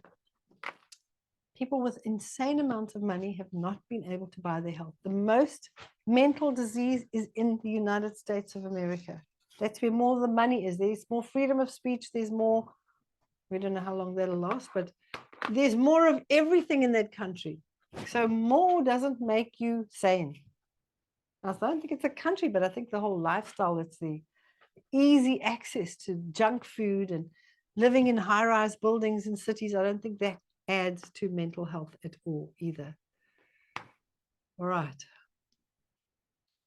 And I had so many people telling me the devil's attacking me. I told the story once before. This woman who was diabetic, I put her on a program and she came to me and she said, Marianne, I know I should have seen you 2 weeks ago, but I didn't come because I've been under attack from the devil. I said, why? What's been going on? And she said, every morning I come into my kitchen, these little monkeys jump out of my cupboard. They're demons because they just disappear. But they jump out the cupboards and I shout at them and I tell them in the name of Jesus, stay away from me, but they just keep coming at me. I took one look at her and I said, Vicky, I did say to you that your blood sugar is going to stabilize. And if you keep taking the same amount of insulin, you could start hallucinating. Have you checked your blood sugar lately? She said, completely forgot. Because she had managed it for so long and she didn't have to check it. And I told her, and she checked it, and her blood sugar was very low in the morning. So she was hallucinating when she got up. And then once she'd eaten her breakfast, the hallucinations would go. So why am I telling you the story? Because it's nice and easy to blame the devil or your mother or your father or your genes or the next door neighbor or your stress or the things that somebody did to you, or the fact that you have no money or the fact that you have too much money or the fact that you love too many people, or we all make excuses. We've just got to stop. Okay. We've just got to stop with the excuses. Okay. How do you live this? It's really simple. It's not complicated. It's whole food. Like I said, God made food and a God made body results in God made health. Alkaline forming diet, which means most of your 75% of your plate or your entire day should be fresh fruits and vegetables. Daily exercises, natural light, fresh air, good sleep, spiritual balance, mental and emotional balance, stress management, all helps with the brain. If you need more help on all of this stuff, those 12 pillars of health, basically, plus the 12 body systems, that you do the 365 with that, okay? 365 is the program that's for an entire year. If you feel that you've got most of it, but you just want a program to run on, the 100 Days to Health. If you do the 365, you get the 100 Days to Health and the 30-day detox together. So you get 3 programs plus 12 detox programs, plus all our books and charts is about 12 altogether. Or you can just get onto the 100 Days to Health and get going with that.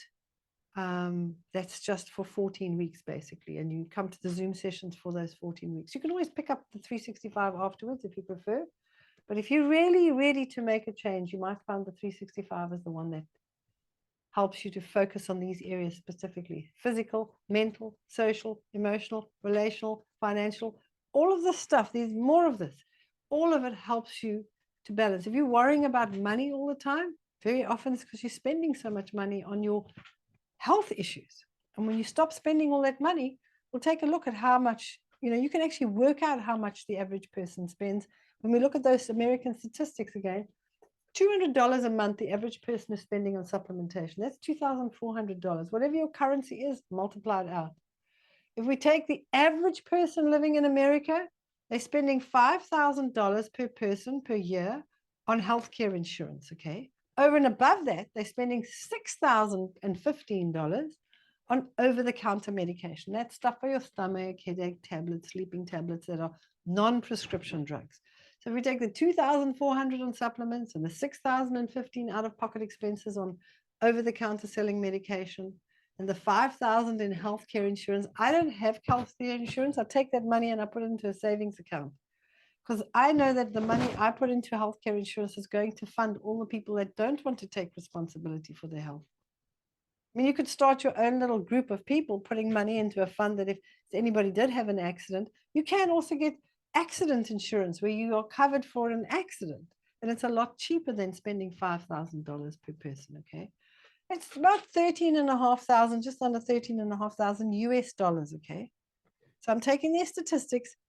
You can multiply it out and you probably get, I had somebody said to me, they're spending 11,000 Rand, which is just over 500, about $600 every single month on just over-the-counter selling meds, which is exactly what the Americans did. She's spending $6,600 times 12 months is 7,200. And we've worked it in 6,015. So the average person is spending that. Not everybody's spending it, but some are spending more. I heard of somebody the other day who's spending 30,000 US dollars a month and they cannot buy their health, but they keep spending the money. I said, is anything changing? No. Why don't you stop? Because I'm too scared it'll get worse if I stop. On medicine this long, a list that long. 66.5% of bankruptcies in America are from medical bills. That is ridiculous, okay? There's a nice article, The Shocking Truth About Big Pharma. Bing videos there, okay? That is ridiculous. Get liberated from this trap by getting well. If you get well, you get liberated. You're not having to spend this money. It's not about stopping the medicines, it's about getting healthy first, and then the medicines go. It's pretty easy. So where to from here? You can take this knowledge and you can just run with it. But I'll tell you now, that at least 84% of people that get motivated to get healthy don't stay on track if they don't have support. So we offer the support. It's there for you. You can take what I've told today. You can go off and get well. You can get into a community. Either I'd recommend the 100 Days to Health for everybody. If you're on the 365, you get that anyway, and you start with it. The difference is the 365 teaches you about your entire body, 12 pillars of health, how your body works, plus you get the 30-day detox, plus you get the 100 Days to Health. You get all the programs wrapped in one. And I know we've got a special price on for you today, especially for the next 3 hours. We always do it for 3 hours. It's always a different special. We'll offer a special, if you've got any complicated programs and you feel that you need me to help you personally, I do have a personal coach group. It's for 40, a lot of attention. It takes a lot of my time, so I have to charge you a lot. I would actually tell everybody to get onto the 365. If you feel you need a personal consultation, get on for 365. It's very affordable, and it's more affordable today for the next 2 or 3 hours. Or if you're really nervous, just get going with 100 Days to Health. It's really an excellent price, okay? I've been doing this for 30 years, and I've been committed for, well, over 30 years. It's over 30 years. Long over 30 years. 45 years for myself and my family, and over 30 years. We've seen hundreds and hundreds of people. This is a track or a blueprint for you to get your health. It's a pretty easy thing, okay? Kinds of people that get on the program are people of all ages. There's no one particular person. People say, what is your demographic? I said, it can be mothers with young children. It can be elderly people who are just tired of like being in the doctor's waiting room. It can be people who want to avoid spending time and money on cures. It can be people who want they want the science. They don't want any esoteric stuff. They don't want any conspiracy theories. Just give me the science and give me a practical program. Well, that's me. I wanted the science and the practical program. I couldn't find it, so I had to figure it out for myself. And I've offering it to you, people who want a common sense approach to health. That's me. I just don't want any, don't give me long stories. Don't tell me I can't eat mangoes because I'm A-type blood group. That's nonsense. There's no science to back that up. Don't tell my husband he can't eat avocados. He loves them because he's O-type blood group. That's not common sense. That's just trying to sell books because you're making stuff up and nobody's ever heard of it before, okay? And people who prepare to invest in getting healthy, okay? He who has health has hope, and he who has hope has everything. After 30 years of working with people, I found that once you have the tools to apply and some basic understanding to help you make better choices, it becomes second nature. You don't even have to think about it, okay? And what having a track to run on does for you is gives you that blueprint or that track. It makes it so easy. You don't have to think about it. Basically, what I'm saying is there's hope for everyone. There's not one person listening here tonight who will not improve by getting onto the program or following the principles. If you don't want to pay for the program, that's your choice. You just don't get the support. I can't offer the support. I have to pay. The game changers need to earn something for looking after you. So I have to charge. The programs that we send you the emails on cost us money. So we charge you as little as we possibly can to try and cover our costs. But we're here for you. I want to help you. I want to get the whole world well. I want to reach 1 million people by the end of 2025 on these programs, because if people become well, they won't do crazy things. They behave better. They stop doing weird things. And I know because I did. My brain started to clear and work properly, and I stopped doing, instead of thinking about all the bad things I felt about myself and other people, I started thinking about how I can help myself, the people around me, the world I live in. My brain's totally transformed, completely transformed. There is hope for everybody. If you follow this blueprint that I gave you today, your energy will increase, you'll sleep better, your digestion will function, you'll find it easier to focus, your immune system will function, your hormones will function, you'll manage stress, you'll save money, and it's a much simpler way to live. If you want the Zoom sessions with me, and you want daily WhatsApp support from a game changer and part of a community where you can look at photographs of what are other people making, what are they putting in their food. If you need daily emails for inspiration and motivation, we've created these programs to support you. You get a PDF copy on the 100 Days to Health of my book, Perfect Health, this book here. You get the PDF copy of this with it. You get the program. You get daily support from your game changer. You get weekly support from me for 14 days. If you feel that you've done that and you feel like you need more to understand how your body works and what all these other pillars of health with, because it's not just your diet. You saw from today, it's not just your diet and exercise. It's your emotional wellness, your spiritual wellness, your social wellness, your environmental wellness, your relational wellness, spiritual wellness. All of that's in there. And we cover that. Every month, we cover a specific topic. And you can still do the 100 days because it's included as part of that package. So if you want to get well and stay well, take control of your health and never live in fear again and never have to waste all this money and actually have an amazing life. You can go jumping out of airplanes if you want to. What would you be prepared to invest in yourself to be free of your symptoms? It's up to you. You can go it alone. You can apply the principles. You can subscribe to YouTube and watch as many as you can, but they're slowly picking them off because people ask me questions about the V word and the, what do we call it, vacuuming instead of using the word, the vac word and the cove word. It's just people ask me questions, and the next thing, some artificial intelligence picks it up and they just take the videos off. Anyway, we've got dozens and dozens and dozens, and we've lost 4, that's all. So it's not that bad. As I said earlier on, 84% of you that don't have a program in a community are going to lose your way.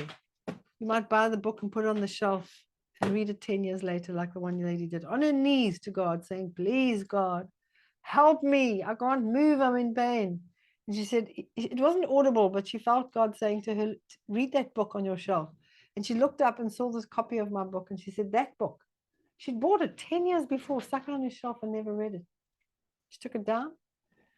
She got healthy. She lost a whole lot of weight. Her back problems got sorted out. She started a little support group for people who wanted to get healthy. And the next thing, she was helping people and charging them. I would coach you every week either on a Wednesday or a Thursday. There are different times for different areas, whether you're from the South China Sea area or you're in the United States and the UK, in Africa. We've got times to cover you all, okay? How badly do you want to be well, and are you ready to actually invest? It's not just money. It's not about the money. It's actually you invest your time and of finding out how your body works. It's you investing your time in treating your body with respect it needs. And you need to think about it. What will happen if you do nothing? And in a year's time, you look back and say, I could have been a year healthier than I am now. What does your future look like if you do decide to do something different in a year's time? And you're looking back and you say, it's the best decision I ever made. Right. If you enroll now, you can go to wholeworldwell.com. There it is. You can sign up. You've got 3 hours for a special. You get the 100 days. You pay the 100 for the 100 days, which is $200, $197, and you get the 30-day detox for free. It's a fantastic program. You'll be on the 100 days. You'll have a 10-day break, and then you'll do the 30-day detox for free. So there's that special.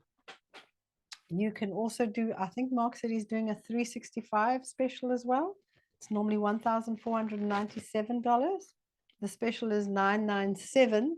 It includes the 100 days to health. It includes the 30 days, plus it includes an entire 365 days of support from your game changers, 52 Zoom sessions with me. And I don't know how else it could help you. People used to say to me, please, can I move into your house? This is about as close as you can come to moving in with me. I'll talk to you every week. Your game changers are going to be sharing their recipes. You get hundreds of recipes from me. You get recipe books on the 365. You get all our recipe books. It's 5 recipe books, including the 100 Days to Health recipe book. You get all the books I've written: Perfect Health, Healthy Kids, Take Control, Perfect Weight. I didn't even talk about them tonight. You get all of those books in a PDF format. So I have done everything I possibly can to make it easier for you to get healthy. You don't have to spend, it took me 5 years to figure out where you'll get in 100 days. It's taken me 45 years to get where you can get in 365 days. It's not going to take you 45 years, and 5 years to get there. I've done all the work for you. You've had hundreds of people, actually thousands of people around the world have got tens of thousands of people. Hundreds of thousands of people have read the books. And looking at the letters is probably that as well. 300,000 books. They say for each book means 1 million people, 10 people will read a book. Neighbors, next door, friends, family, might sell it secondhand. So these people have gone ahead of you and it works, and we've got the letters from all of them. It's not like this doesn't work. It actually works. So I don't know how else I can help you. If you do want to ask questions, best thing you can do is sign up on the program, come to the Zoom sessions. You get to type in the questions. You don't have to put anything fancy on. You don't have to show me your face on Zoom. You can sit in your PJs in your bed. You can be eating your dinner with your kids. All you do is mute it and listen, and then you can type questions in Zoom and ask me anything you want to about your health, and I will do my best to help you. And if I can't help you, I'll actually recommend that you fill in a form and let me get some more background, and I'll use it as part of a study group that we do with our students on the natural health and nutrition programs. We just leave your names off the form so nobody knows who it is. So we can do the research and back it up, and we use it as a study issue. But it's just a once-off thing. It's not like the personal coach group, which is 14 months of Zoom webinars and Zoom training and emails and personal programs and personal consultations, which is way detailed. And you can email us at info@wholeworldwell.com. Claudia can help you to choose which program. But if you're looking for something easy to do with your family, the 100 Days to Health is there for you with a special of 30-day detox. So you're going to be saving basically $100. It's US dollars. If you do the 365, it includes all the programs, 100 days, the 30-day detox, all the books, all the charts. There's a saving of $500 on that for the next 3 hours. I want to say God bless you. Stay well. And I hope to see you soon. And if you do come into the Zoom session, say, hey, I was on the talk and I love this and I wanted to ask you a question of that. I know some of the people are actually on our programs and they come to the webinars at all as well, because there's always more we can learn. Even in putting it together, finding new research, It was nice to see there was new research in so many areas. I'm always learning more as well. I've never stopped learning, and I don't plan on stopping learning until I reach 120. And then probably when I go to the next world, I'll probably be learning a whole lot more. And I'm looking forward to that. So God bless you. Stay well. Stay well. info@wholeworldwell.com. You can go to that. I'm going to say good night and goodbye. I hope that's up enough for you. Where am I? Actually, what I'll do is I'll stop the video and I'll stop.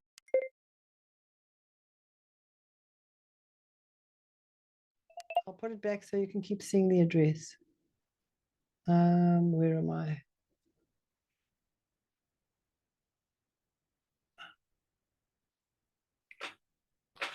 Where is it?